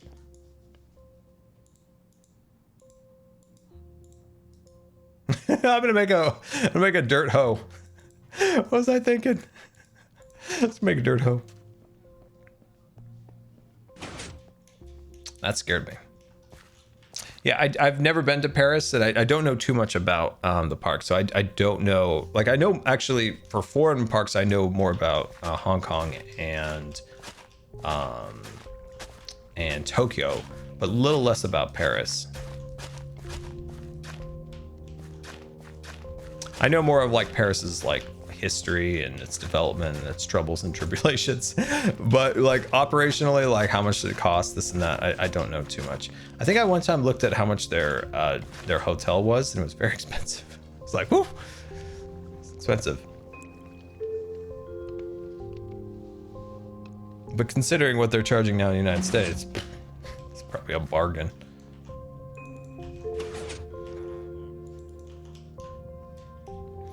To get back on the crate mod, I'm gonna have to do a bunch more mod finagling. So yeah, I don't want to do that on stream unless I'm ranting. Unless I'm ranting. Yeah, but I would love to go to, when I go to Europe, I will 100% go to Tokyo, or not Tokyo. I wish. I would definitely go to Disneyland Paris. Because it's like once in a lifetime to like see a foreign park, especially being Tony Baxter's park. Like, how could I not go to Tony Baxter's theme park? That is Tony Baxter's park. He was the head Imagineer for that, and he did quite the job. He always referred to Disneyland being the charm, Disney World being the majesty, or like epicness. I forgot what he called Disney World. And then Disneyland Paris was the most beautiful park in all of the Disney kingdoms. Is how he always phrased it. The amount of money that they spent on Paris was astronomical. That's why it's so beautiful. Like everything about it, like the pathways, the detail in the buildings, it's all just absolutely incredible. I think I mixed up this a little bit. This is supposed to go in a particular order. Like for whatever reason, it like helps crowds grow. James got a Scarland t-shirt just like the one I am wearing right here. I hope you enjoy your Scarland t-shirt, and yeah, thank you so much for the support.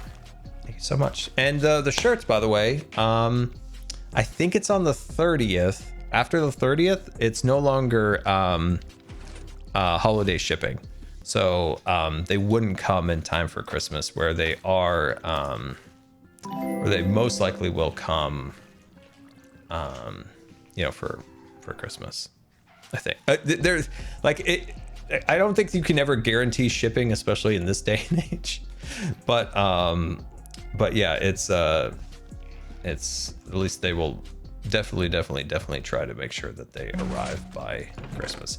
I think they start shipping. I think it's listed as the 16th, but I think they will start shipping sooner than that. That's kind of like a, you know, just in case type thing. But yeah, shipping is almost up on those things. All right, so we need to grab our notebooks and we need to grab our pistons. And we need stone, and we have very little of that. Let's grab some more of that. Have we already talked about MCC? Just a little bit. Super excited, like we talked about. We're playing with Gem, Rambo, and JoJo, back-to-back champions, by the way. We're gonna go back-to-back. Undefeated dodgeball contestant here. I don't know if you guys know, but I am undefeated. So yeah, I'd like to keep my undefeated status. That's right. I'd like to keep my undefeated status. I'm super excited, and I suspect that this will be Christmas themed, right? So we're gonna have some fun like Christmas themes, so that'll be sweet. I'm hoping we play Meltdown. I'm really hoping we play Sands of Time. I'd love to redeem myself in Build Mart. I've always had such awful Build Marts. Everyone I've done, I had the first MCC I did, I had a couple goofs, and then the second time I did Build Mart, it was like a wild card Build Mart, so it was different. It was confusing. It was like Sans the Build Mart or something. I'd like to play like a vanilla Build Mart would be cool.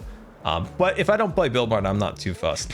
But what I would really like to play is Rocket Spleef. Very much would like to play Rocket Spleef. Mildly hoping that Parkour Tag is benched. That would be a delight for sure. That would be a delight for sure. I'm never an enormous fan of Skyblock, but okay, I'm okay with it. Survival games is fun. I think we did a fantastic job last time. I've had two fun survival games, so I'd be okay with that. I think we have a good team for that. I know there's the Parkour Warrior now. I don't know a lot. I need to watch a video on it. I need to see what that's all about because it's new. But yeah, I really do hope that Rocket Spleef's in it. That's one of my favorite games. And it's one game that I'm actually decent at. Oh, and Ace Race. I know Ace Race has been in a lot of MCCs recently, so there's a chance it could be the one benched. We don't know what's going to be benched, but if it's, I need a little bit of stone. If it's not benched, I would like to do that one because I've gotten considerably better in the last two MCCs at it. And I've been quite happy with my performance and I'd like to improve it. So that'd be cool. I really like that one too. Rambo hates survival games.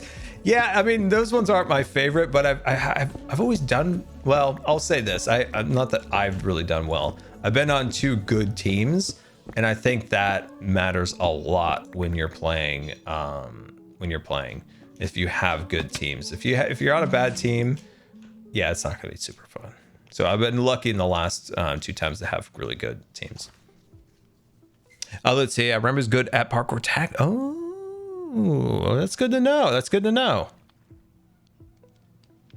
That's good to know. It's good to know. And yeah, I'll really try my absolute hardest not to throw a potion at JoJo. I'll do my best. I'll do my best. Let's see. These need pistons. So we gotta do pistons here. Come on, line it up. There we go. There we go. I'm not sure if this is the most efficient way of making this farm, but it's the way I did it. But yeah, super excited about MCC. So yeah, mark your calendars. We're gonna have a really fun one. And this is the last MCC for a little bit. So that's sad. So that'll be the last MCC for a bit. It goes on hiatus for a little. Well, we're gonna need to make more observers. I had more observers, but they're gone now.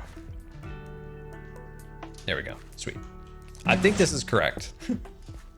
I think so far we're doing well. There we go.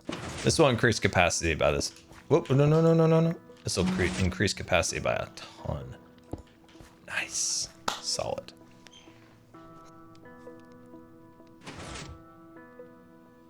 Scar Redstone. Yeah, I can follow a tutorial like no other. Redstone genius here. How long is MCC on hiatus? Probably similar to, I suspect, maybe similar to last year.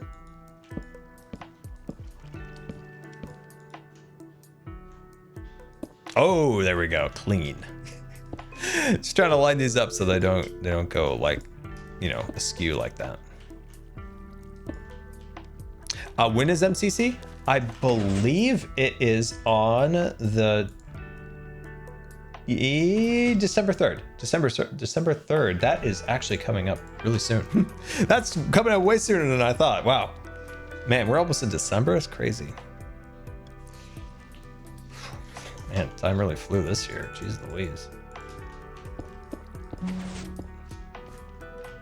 I think I need more of these.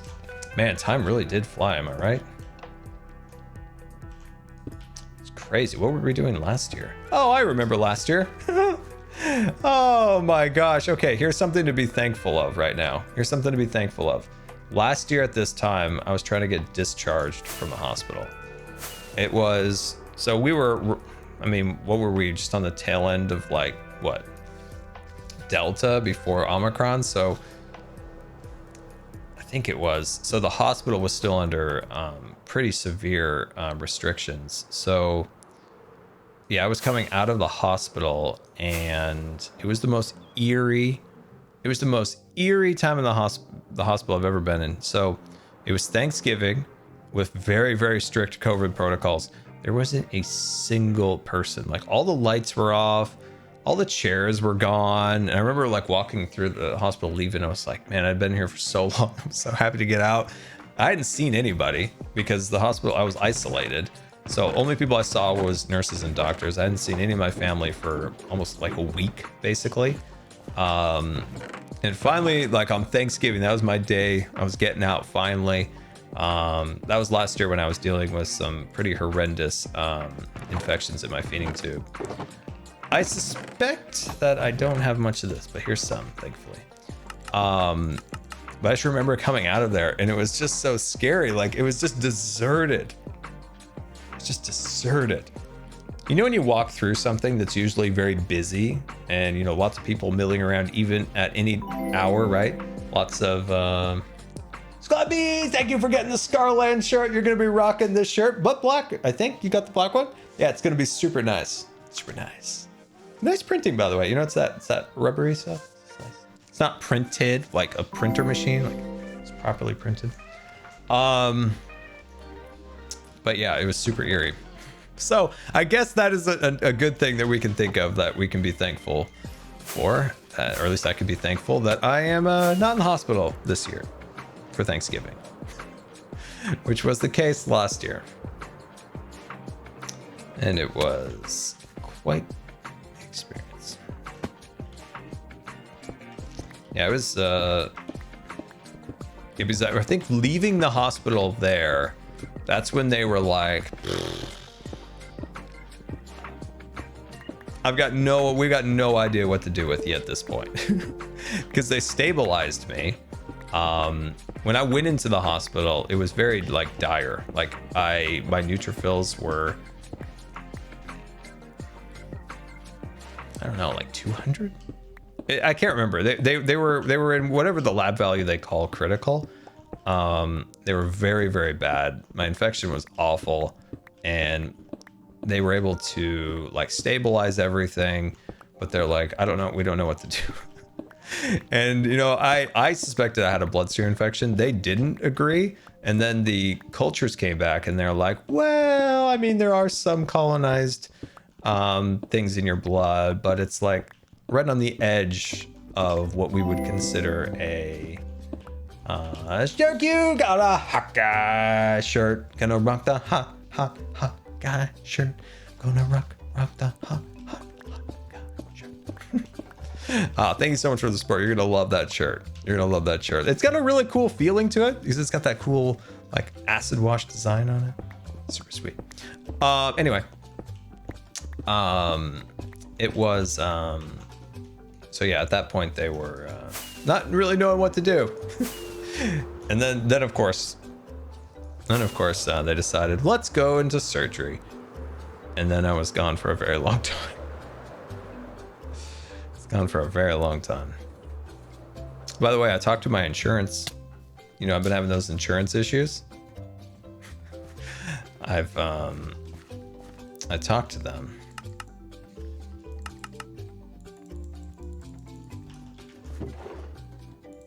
So the guy I talked to was super, super nice. He's a very nice guy. And you know, it kind of reminds you sometimes, you know, there are like you I don't know, I guess you have to look at things in a way of like, this guy was genuinely trying to help inside of just a frustrating system. So I appreciate this guy. He did absolutely go above and beyond to help me. So what he's trying to do is make sure that my hospital doesn't dump me again. So basically what happened, if you go back about a few months, you'll know that I tweeted out that my insurance dropped my hospital. My hospital that I've been going to for over 15 years. All my doctors are there, specialists that I can't get anywhere else. Maybe if I go up to Seattle, like 4 hours away, things along those lines. So they did that, but what it really turns out to, and what at least what insurance tells me, so what they tell me is that my hospital dropped my network that I was in. And so what it was they looked at my insurance company and they wanted to just completely get rid of that insurance company. And then the insurance negotiators came back and they were like, hey, if you drop all of these people, this is how much quote unquote money you're going to lose. And so the hospital decided to keep employer health plans, but get rid of all individual health plans. And I'm in an individual health plan, and quite a few people in my similar position were like, you're just leaving us out to dry? Like, and a lot of our anger was directed really at insurance, but in this case, it does seem like the hospital was trying to maximize its profits. It's why I always say, never let the hospitals off the hook too. You keep an eye, we keep a close eye and a lot of vigor towards the, you know, the insurance companies, but hospitals can be to blame as much as anyone else.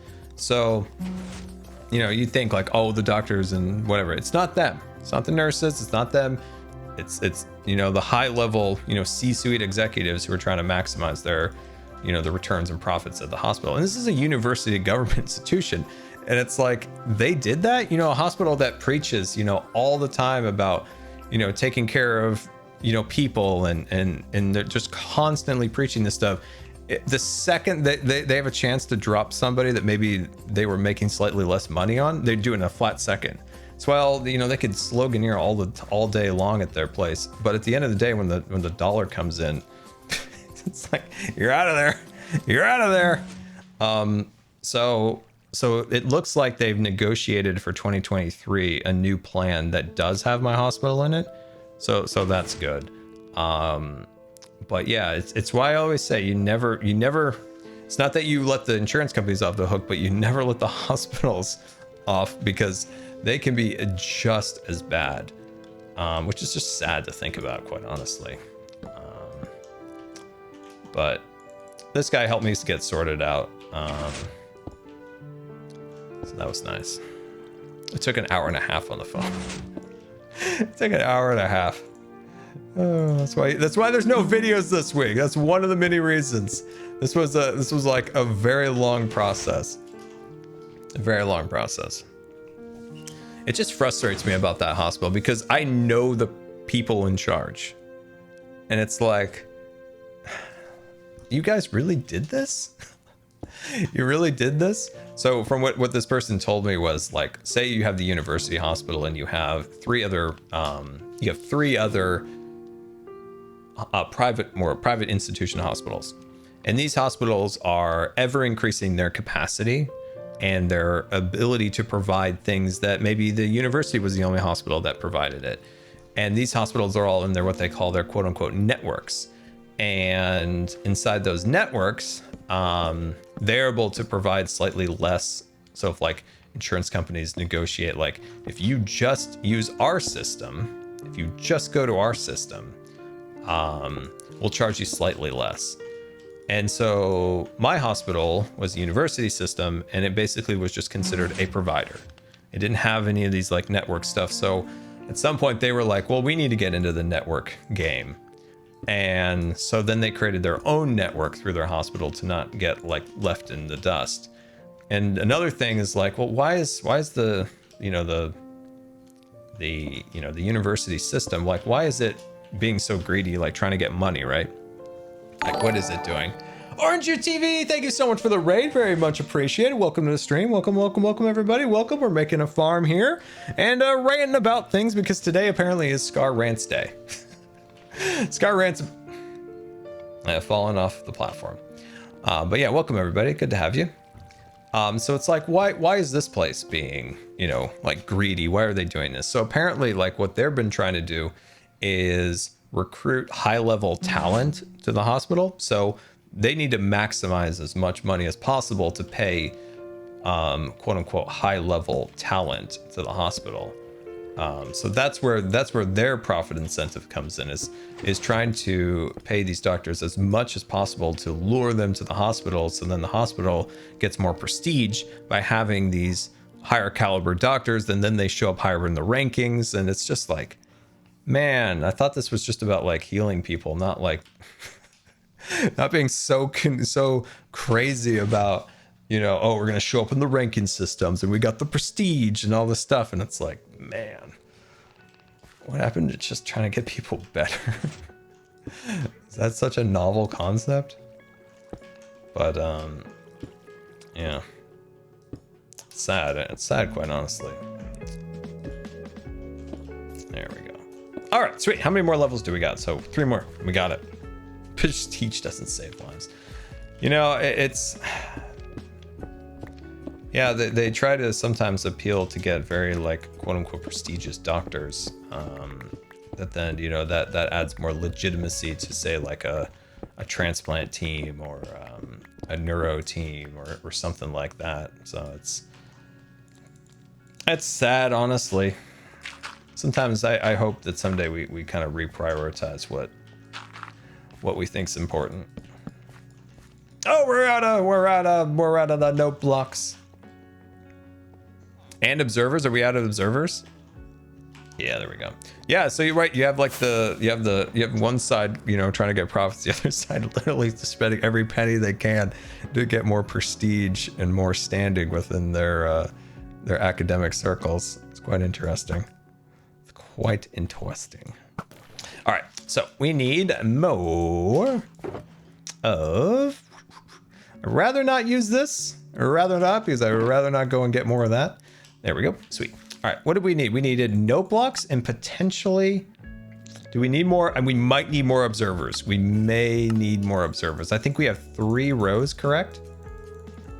I think we have 3 rows. Let's, so we do have some nether quartz. We always seem to be out of cobble. Let me see if Jimmy has some quick cobble. Let me see. Let me see if you got some quick cobble here. Oh, look at this. Some new chests over here. I'm not seeing any cobble.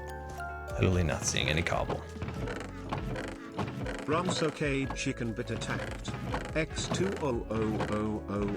Hashtag root to bed for life. Glad you're streaming today. Love what you do and the rants. Hashtag Tower of Tower Fall. Oh, Rum, that's immensely generous of you. I very much appreciate that. You've broken this scar today. Thank you. Thank you, Rum. Very much appreciated. Can we get some hearts and some jellies in the chat for Rum? It's very generous of you. And Tower of Terror. I can't even talk. Tower of Terror for life. I did it. I used words. Tower of Terror for life. Do we have the data pack on here to make cobbled deep slate for cobbled recipes? I can't remember. I guess I could check. No, that's not. That's like a create thing, I think. But yeah, Rum, from the bottom of my heart, thank you so much. That is very generous of you and very much appreciated. Hey, it's Oris. Thank you so much for the brand new subscription. Very much appreciated. Welcome aboard the Starship Good Times. There we go. All right, sweet. Sweet.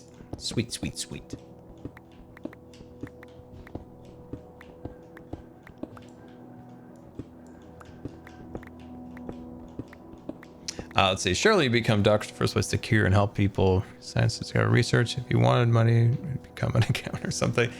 Yeah, I mean, a lot of times, you know, like say in an academic field, right? These doctors are at such a level that something that makes them stand out is research. So a big thing they'll want to do is, you know, can that hospital provide me a lab? And what is the budget for that lab? Can I, if I go to the University of Jelly, are they going to give me a lab with 5 PhDs, this, and this? And like, that's how a lot of these doctors, whoa, you're packing heat. Whoa. That's how a lot of these doctors will go. It's like, what? Yeah, there's their base salary, whatever. But a lot of them will go where they can get the largest research grants. Like how much can that hospital fund their research? So then, you know, say a university is going to make sure that their prices, or they're charging a fortune to pay for all these research stuff. So it's just so crazy sometimes. Because I know one time I was supposed to have a bunch of genetic testing done. Insurance wasn't going to pay for it, but the hospital was going to pay for it as I forgot how it was. It was like they were going to use me and like 5 other people as their first like test candidates for this new sequencing stuff. But that doctor never got that off the ground because the hospital wouldn't give him budget for like, I think he needed 2 PhDs and like an assistant or 2 or something. But he didn't get it, and that stuff never happened, unfortunately. That guy scared me. That guy scared me down there.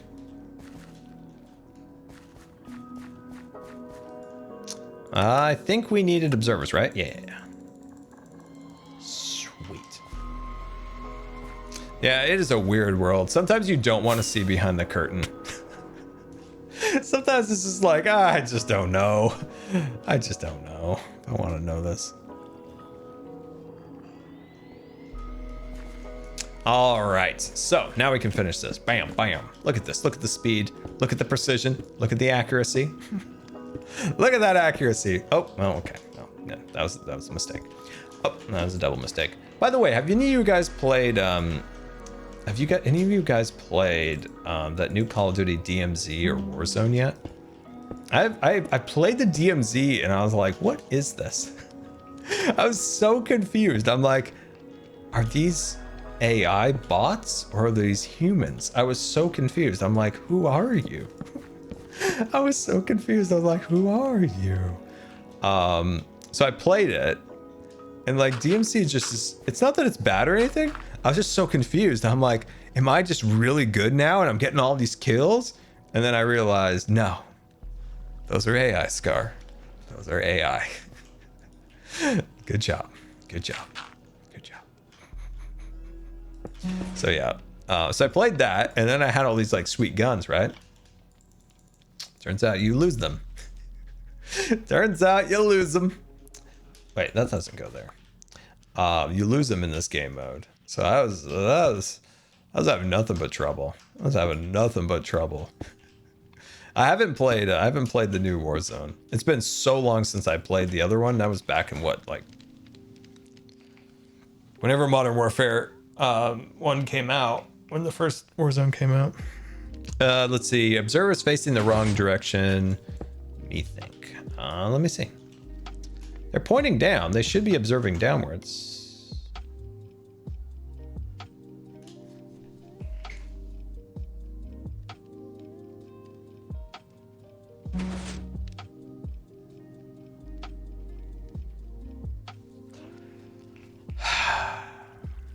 Yes, you are correct. Today has been the day of unfortunate mistakes. Today is, what is it about today? Oh my gosh. Oh my gosh. Okay, most of these are just falling into the pistons, which is fine. We'll pick them up. Oh my gosh. Today's a difficult day. So we go to about, what, to here? Okay, we go to about there. My gosh. At least we made things. Is that a plus? Is that a plus? Petals Emblem Spit attacked. X500.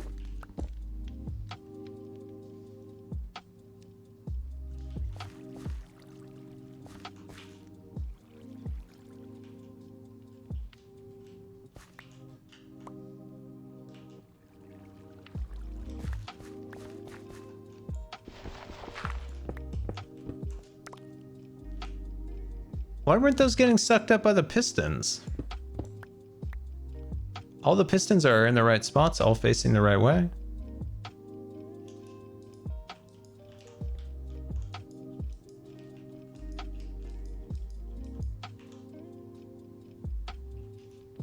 Shouldn't be full. There's an immense amount of capacity in this thing. Oh, they're full blocks. Oh, I see what you mean. Yeah. That makes sense. That makes sense. They're full blocks. That's right. I was like, please don't be another mistake. That's what I was freaking out about. I'm like, please don't be another mistake. I can't do another mistake. I can't do another mistake. Oh my gosh. I can't do another mistake. This will give Jimmy so much capacity now that he'll just have just an endless amount of emeralds, which will be great. Mistakes on mistakes. Hello, Rascal. It's been tough. It's been tough. it's been tough. Okay. All right. Observers go on here, and they need to go like this.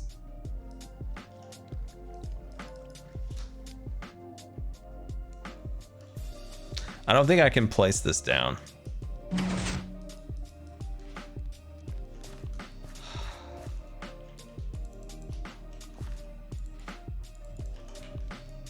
I think I need to remove these.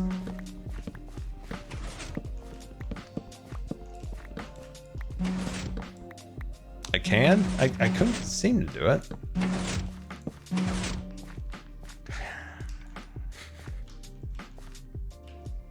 Just need to get it, like, I guess in the right angle. So I can't do that because I'm blocking the block. What's the thing? F3D? Is it F3D or is that 3B? Hitbox shown. There we go. See, if I go like this, obviously I think I can do that, but that's the wrong way. That's where we were stuck last time. So that's the light. We need the face. I am a redstone genius. Crawl mode. Crawl mode. I guess I could put, what about half slab down and do that?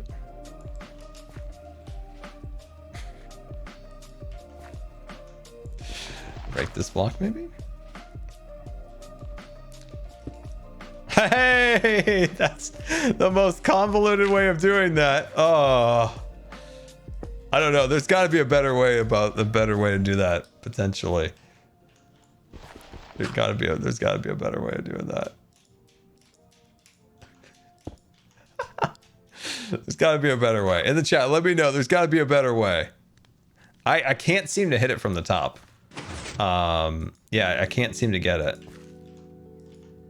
Yeah, I just can't seem to.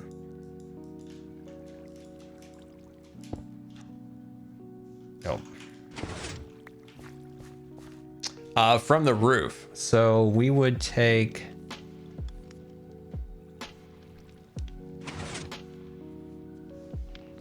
So let's see if we can do that from the roof here. That might be a smart move.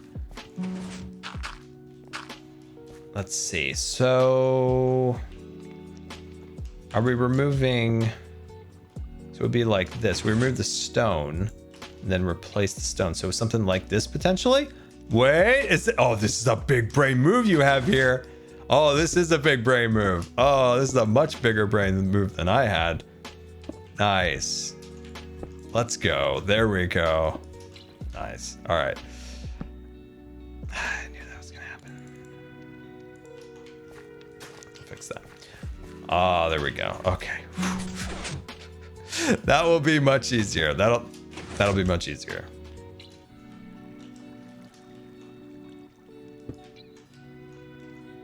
There we go. Sweet. All right. If you guys have any Q&A questions, Give me something to distract myself from my pain of messing this up so many times.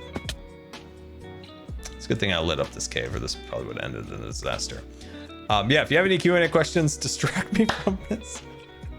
Distract me from my mistakes. They haunt me right now. They haunt me greatly. So much haunting. So much haunting. Much haunting. Just want to make sure that there's enough light over here. Because if I turn off the gamma, we can see it needs a little more light. Where's Jelly? She is right behind me. Attacked. X500. Hey Scar, I got my hot guy beanie yesterday. Such good quality and looks amazing. So happy, and now just waiting for my hoodies. You got your beanie yesterday? Oh, that's interesting that they're already shipping. I didn't know that. So that's the first I've heard that anyone has gotten anything. So yeah, I'm so glad you like it. Oh, that makes me super happy. There we go. There's some positive news after all of my mistakes. I'm so happy that someone finally got their merch. That makes me so happy. Oh, sweet. I had no idea that that they were shipping yet. Sweet. I'm very happy. Yeah, I'm glad you like that. I can't wait till you get the rest. I think so what they do, I know it's a different process than, say, like if you just put a t-shirt in a machine and it's just like a printer, it just goes doo, doo, doo, doo, doo, doo.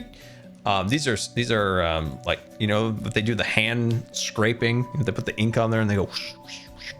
So they usually do it in one big batch, like those type of like screen printing. So it's like they do it in one big batch where they get all the shirts and then they do the machines and the whoop whoops and the wop wops.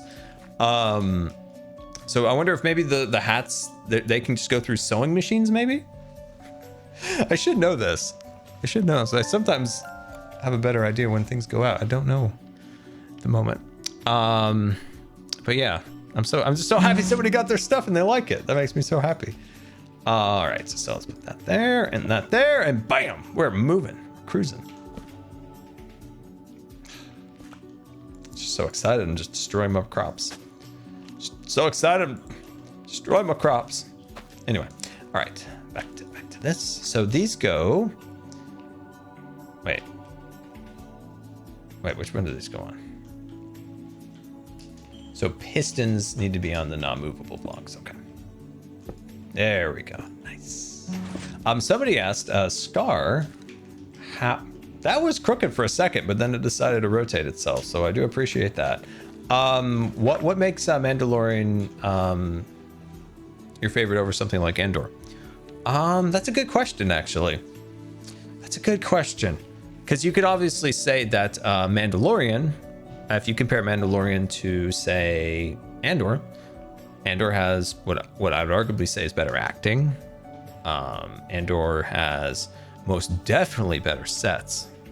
Like some of the sets in Andor were fantastic. I guess what I would say is there's like what is it about Mandalorian that I still like more?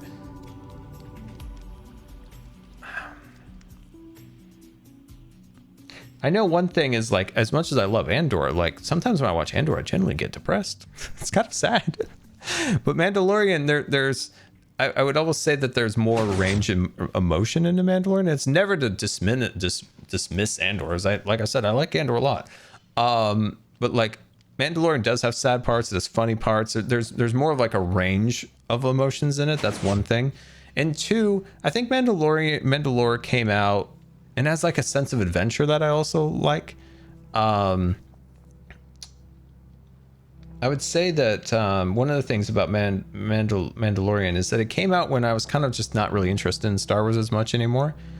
I wasn't a huge fan. Like, we came off of Rise of Skywalker and it was just like, Emperor Palpatine, he came back. Who would have thought? You know, it was just like, I was just like, man, I don't know. I don't know. I don't know if I just not feeling it right now. And just the Mandalorian hit me just in like the absolute right spot. And I'm just like, oh, I absolutely love Star Wars again. And it got, so then Mandalorian then got me into watching the Clone Wars. Then it got me watching Rebels, and it's so that was kind of like a fun like gateway of like getting way more into like the animated stuff, which was really fun. So so you could say, yeah, you know, you could say that it you know, helped me get into, why is that not making seeds? Oh, I know. So that's one thing. But yeah, like I said, not to just, like, I still like Andor a lot, but yeah, Mandalorian's still my favorite, but it Andor was still a fantastic show. Yeah, I got the slices and Grogu. I mean, yeah, it's fun. Like, there's like a mystery, like, where did Grogu come from? That's a fun thing to speculate. There's not a whole lot of speculation really in Andor. It's kind of a show that you enjoy, and then once you're done watching, you kind of forget about it till the next one comes. Whereas like Mandalorian always had a lot of fun speculation, like, where is this gonna go? What's this gonna do? What's that gonna do? What I wish for season 3 with Mandalorian is that they rely less heavily on the void, the volume, I mean, and they work more with practical sets and stuff like that. Another aspect of the Mandalorian that I prefer over Andor is the music. There's nothing really wrong with the music in Andor. It just doesn't have much of a Star Wars feel. It's a nice set of music. It doesn't feel very Star Wars. What is great about the music in Mandalorian is it feels different from John Williams, but still maintains that spirit of Star Wars. That the composer just did a fantastic job by creating something new, but something very, very like Star Wars. And everything else, you know, like with Andor or Obi-Wan, it kind of feels like the same music I can just get off of, you know, some of the music sites that I go to. It just feels generic. But the music for the Mandalorian is so tailored to the Mandalorian, like that way. And then even Book of Boba Fett, you know, Book of Boba Fett was, you know, the music was still good. The music really felt Boba Fett like that's Boba Fett's music. It feels Star Wars and it feels different and new and still feels like it can live right next to John Williams. But then when it comes to Obi-Wan or when it comes to Andor, it's fine, but it just feels like something that I could probably just download right now. Like those other ones just feel so special. And that's why I bought both the soundtracks. I have Book of Boba Fett's and Mandalorians, because those soundtracks will pump me up. I love those. I love them. In what was it? It was Book of Boba Fett. When Boba Fett is in the sands of Tatooine and he sees those flares being shot in the distance, and it is the Mandalorian. You could hear the Mandalorian music play a little bit in the background. I was like, let's go. There he is. I was super excited. I'm like, there's that music. Because it's just great. Like, it just has such a spirit to it, and it's unique and different. Because so much of what Star Wars is the music. It plays such an enormous part in the success of Star Wars, is the music of Star Wars. And it's something that I always look for. And if it's just a bunch of generic music, then it's like, eh. And of course, Baby Yoda's cute. We all like Baby Yoda. He's fun. We look out for that little guy, right? We look out for him. We look out for him. You're making me want to watch The Mandalorian again so badly. Man, when Mando starts up, right? It did have a little bit of a different vibe than some of the other Star Wars stuff. And I remember when he walks into that cantina, and you're like, what's gonna happen here? And he literally like cuts that guy in half in that aperture door. It's like, there we go. That's what we're talking about. But like I said, I don't mean to dog on Andor by any means. I like Andor a lot. But yeah, there's just a few elements of Mandalorian that I preferred. I think all these need to be filled in.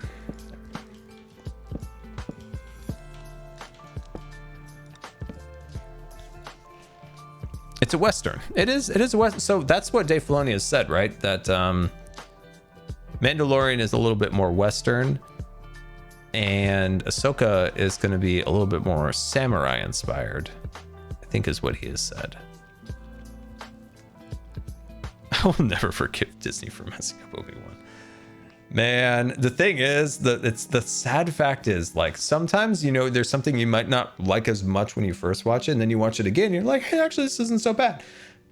Unfortunately, Obi-Wan kind of is in the opposite for me. Every time I've watched an episode or two, and I've kind of gone back, I've actually kind of disliked it more, which is kind of a bummer because I didn't want it. I was hoping that I'd actually like it more. But, you know, we still got some fun things from Obi-Wan. I really liked seeing Leia. I was happy they built her character up, so I was happy about that. It's always wonderful to see Ewan and of course finally getting Hayden back, but you know, they just kind of gave it like the cheapest budget possible, and you know, hey, if I've said it before, Obi-Wan should have been treated with the same respect and budget as something like House of Dragons. Like, it should have got the top tier talent in terms of like, you know, set decorations and this and that and all that, and it didn't, sadly. I mean, you go back to the Fortress Inquisitori or whatever it's called, and when the snow speeders or whatever came in, they literally kept change scale at certain times. Like, all of a sudden there were these huge things, and then they were really small, and then they're really big, and it's just like, the CG on that scene was just brutal. It was brutal. It was sad. It was sad. And then Wade, I mean, we got to know Wade, and we were really emotional when he died. And it's just, you know, it was a lot. And the trench coat, you know, just classic gags. Your classic gags and jokes. I just couldn't do it. I still stand by that that episode is the worst thing on Disney Plus. There's no other show, movie that is any worse than that scene. It's so bad. It's so bad.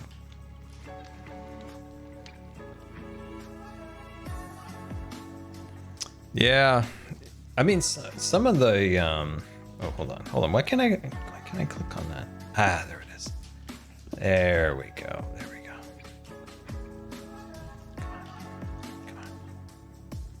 There it is. There it is. There it is. There we go. So fun thoughts. You know, it's interesting to speculate on what we could potentially see from Andor season 2. It'd be interesting to see kind of where they go with that, because seeing where it kind of left off now kind of makes you kind of think, without giving too many spoilers, you can think like, oh, okay, kind of maybe know where we're going, maybe. Kind of exciting, huh? Kind of exciting. Oh, we forgot one. No, wait, I'm not doing one right there. I'm excited for the next season. Because I think we're going to get a little bit more, might be getting a little bit more action, because Mom Mothma, she's gonna get in some trouble soon.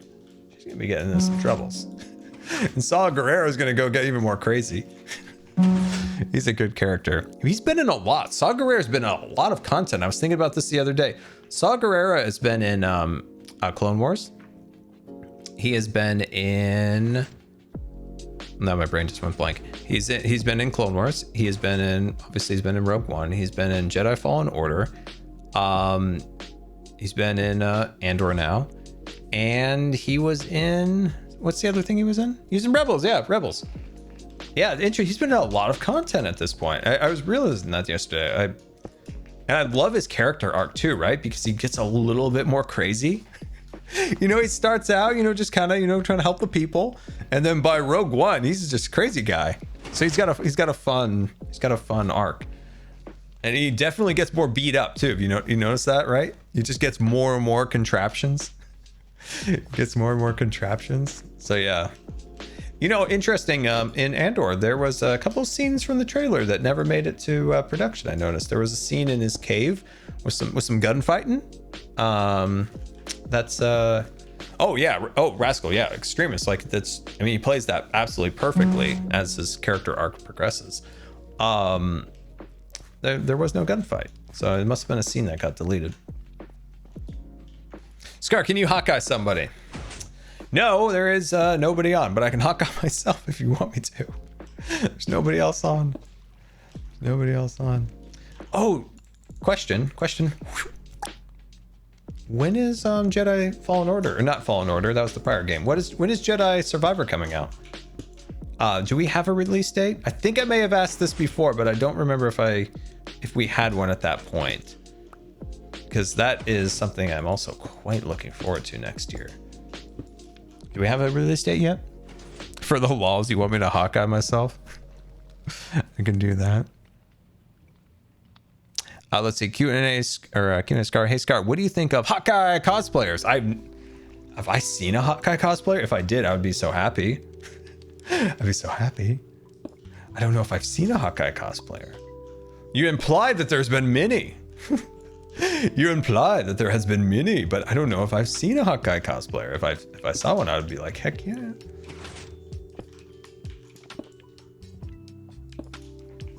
I've seen a few. Oh man, I want to see some Hawkeye cosplayers. But do we have a go on TikTok? No thanks. It's May, April. Oh, okay. No, that's not terribly far away. It's not terribly far away. I don't really like what TikTok does to my brain.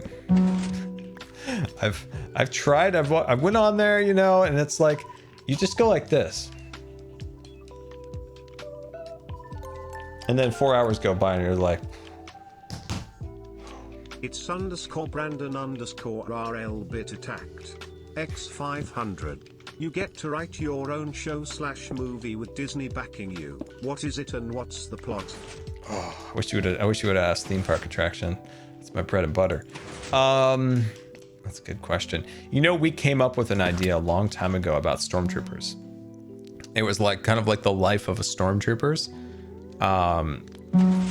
We spent a long time in chat like brainstorming that and how fun it would be kind of to like see the life of maybe like a person, like what happened to them, what like them becoming a stormtrooper, going through training, and then maybe like breaking away and becoming, you know, there's like a cool story in that. I think one of my favorite characters from not Rebels but from Andor was actually the captain from the garrison at the what's your opinion of Bob Iger? We talked about that for like an hour before. Was the disinfected officer at the Volt place. That guy played that role so well. You know, like you could tell, you know, he's still inside of him. He's a military man, but he's been betrayed by the Empire. And in him playing kind of both sides, not so much playing both sides, but kind of like, you know, putting up a facade for the Empire that, you know, he's still this officer, very studious, but then, you know, he's helping the rebels. Like he played that character so well, and it's like, I want more of that. I want more of that. I mean, yeah, we had Finn, but Disney just destroyed his character. Like there was so much more that Finn could have been, but they just, they felt like, I don't know. Maybe if they had a consistent directors through the sequels, we could have had more of an arc with him. But yeah, Finn, what the guy in Andor is what Finn should have been, and it would have been wonderful. And I've got a bomber jacket, super awesome. I hope you enjoy, Amber. I hope you enjoy your bomber jacket. Look, it's super fancy other than Hawkeye jacket. But yeah, I want a show, something like that, like a disinfected officer or something. I think that would be really, really cool. Maybe he's sabotaging from within. There was that show, like, what was that? It was like Valkyrie or something. What was that? There was it was like Tom Cruise was in it, I think. It was during World War II. He was a disinfected like Nazi, and then he set the bomb in the bunker and it blew up, but then the table, you know, the whole thing, like something like a story kind of about that in the Empire could be really cool too. Like that could be a really cool thing. I don't know. I'm spitballing like things in my head, like what could be. Oh wait, these aren't set up. Do these have pistons under them? Not pistons. Oh, they do. Okay, we'll get these set up. I mean, that could be really cool. Like if there's an officer in the Empire that maybe is trying to kill the Emperor, maybe that, or maybe not that high level, but maybe it's, you know, just sabotaging stuff like that. I think that could be really cool. That could, like, you could take the story of Valkyrie and maybe create a Star Wars story around that. That could be really cool. I mean, Rascal mentioned because we're mainly thinking Star Wars at the moment, but like a Top Gun Star Wars, and obviously that's what we're gonna get with Rogue One, but apparently nobody got along and we're not getting it. Just a bummer. That actually looked really cool. I mean, the director, Patty Jenkins, looked like she was like super passionate. You know, she's roller skating. She's doing a roller skating, talking about her dad. And I was all for it. I'm like, what the heck? This is gonna be amazing. Like a fighter pilot Star Wars movie. This is gonna be fantastic. But apparently there was like creative differences and all this stuff. And it's like, man, come on. Can we all get along? Can we all get along? We want our fighter pilot show. So that's kind of a bummer. So that was kind of a bummer. So yeah, those are something. But then, okay, then what would I want if it was like an animated show that wasn't like a Star Wars thing? You have a budget behind you. I have quite a few story like things. They're actual books that I want to write, but they're not very fleshed out. So how about this? How about this? In a few years, when you read my book, is this in the wrong spot? This is in the wrong spot. I messed this up, right? No, this observes and this pushes down. Then you'll be like, okay, that's the story Scar wants. there is a book idea that I have in my head I think about every night that I want to write. It's a very, I think it could be a rather unique story. But the thing is, I'm incredibly dyslexic, and could you imagine reading something that I wrote? Oh my gosh, it'd be insane. Yeti Whiskers, 87 months. Well, I hope you're doing well, Yeti, and a very, very happy Thanksgiving to you and your family. But yeah, when you read my book, no, not Landscaping Your Mind. That's my other book. Yeah, you'll be like, this is the movie that Scar wants from Disney. Look at this. Look at this. Look at the production. Look at the numbers. Look at the numbers here. Oh, we did it. Oh, that was a lot of work. We've had so many very unfortunate moments today in stream. Editors unite. Yeah, if I were to write the different things that I have, obviously, yeah, need some editors. Need some editors. But yeah, I do have an idea. I do have an idea, and I think it one can be a very fun story, and I think it also, in the second aspect, can be a very inspiring story, especially for kids. So I think that that'll be that is my goal over the next few years. I was hoping for some light sources. I'm kind of like there. Hoping to work on that at some point.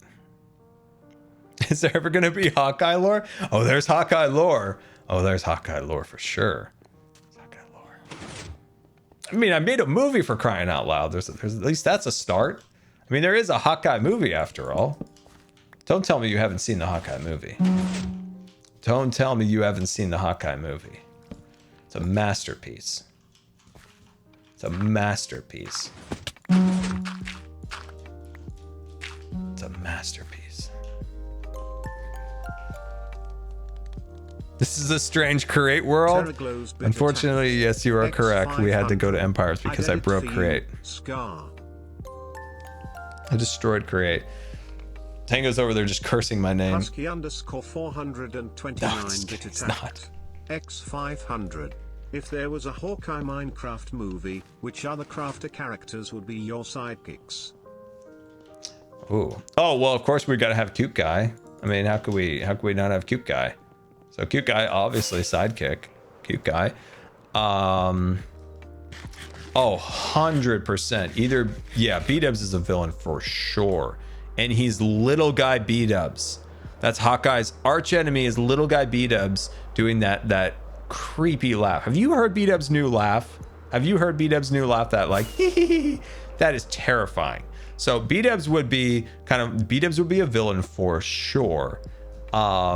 Jelly would be the mayor of the city. Police commissioner, maybe. I'm trying to think. How about Azuma? Maybe Azuma could be like kind of like our Alfred, like from Batman, maybe. I feel like he's got the perfect voice. Let's age Let's age Azuma up a little bit. Let's get some white hair in there, some gray hair. Maybe go through a butler training program. We can get Azuma through a butler training program. I'm pretty darn sure. Let's see. Okay, so we got Jelly's the mayor. We've got our tech butler guy is Azuma. Yeah, like the Q guy from 007, James Bond.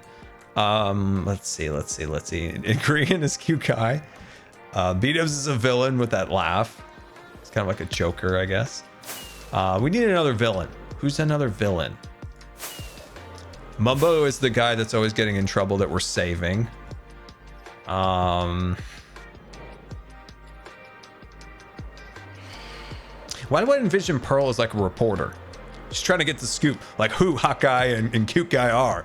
She's trying to figure it out. Trying to get to the bottom of this. Okay, so we got a place for Pearl. Is Doc a villain too? Okay, Doc could be a villain. Doc's like the smart, like villain in the background, like creating some enormous contraption, and B-Dubs is just creating chaos with his laugh. I guess that really does fill in. That really does fill in the role of like a Joker, right? that is cool. What else? Who else we got?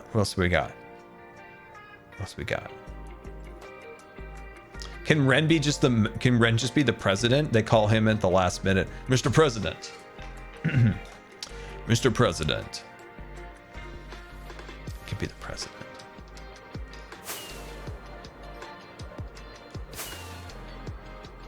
Man, we got a whole movie right here. Momo's Princess Peach. Princess Peach is from Sonic, right? Momo's support role. I love this. We got a whole movie here. This is Hawkeye the 3rd or 4th.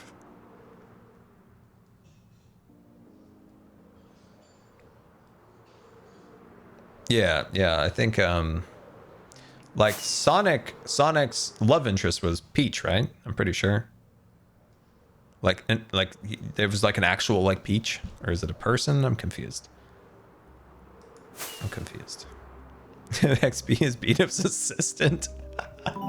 Yeah, I mean he's gotta have a man. I got a Scarline shirt just like this, but black, looking super fancy. Or you got whiter, unless it just only shows black. I don't know. Well, you got a Scarline shirt, nevertheless. It's gonna be amazing. You're gonna love it. You're gonna love it. Thank you for the support. Very much appreciated. I'm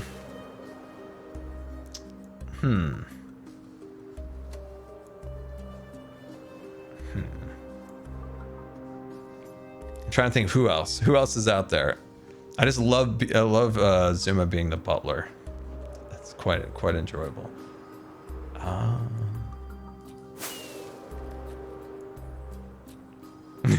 trying to think anyone else. Cub could Cub can both be like good and bad at the same time. Like he's kind of, I don't know, he can do both roles, which I feel like he would do well at.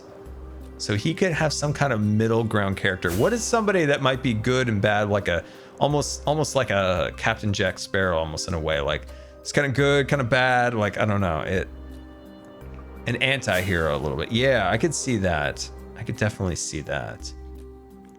False is just a police. Yeah, False could just be a police. Yeah, like she's the one. She could be more like a detective, I think, right? She could be more like a police in the detective area. Like maybe her and Pearl are kind of competing to figure out who Hawkeye and Cute Guy are.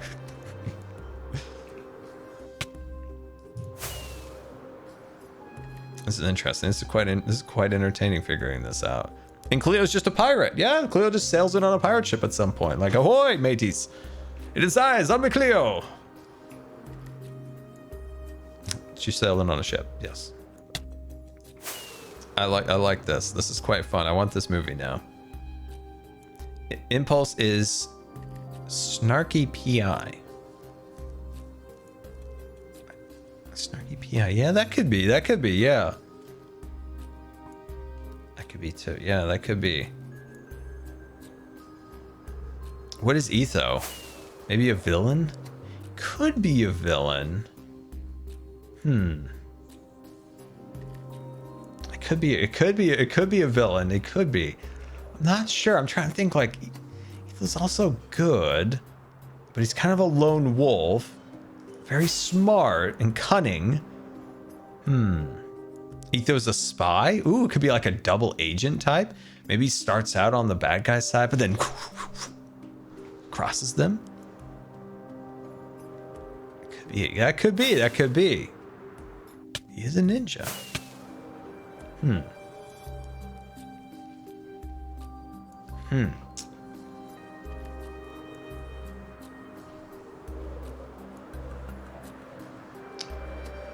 And then Jimmy is he works for Green and I. He produces the action figures for us. That's how we make a little side money as action heroes. You know, it doesn't pay for itself. You know, you save a cat in a tree, that cat's not going to give you $5 in the end. No, but where the money's at is merchandising. And Jimmy is our toy distributor, and he makes the bestest of action figures. Cute Guy and I, we're rolling in action figure money, and Jimmy is, as you know, an expert in all things action figures. So, yeah, he's the intern. He's the intern managing the merch. Manage the Cute Guy and the Hawkeye merch. Oh, I love that. Oh, I love that. That's great.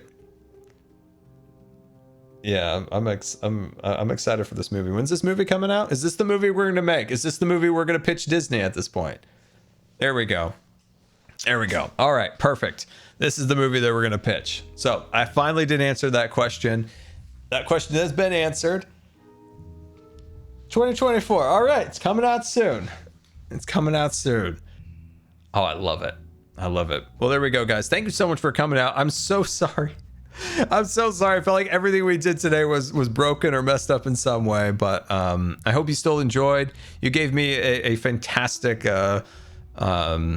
place to rant. Hope you enjoyed the rants. We went on some wild rants. You probably know more about Disney than you ever wish you would have known behind the scenes.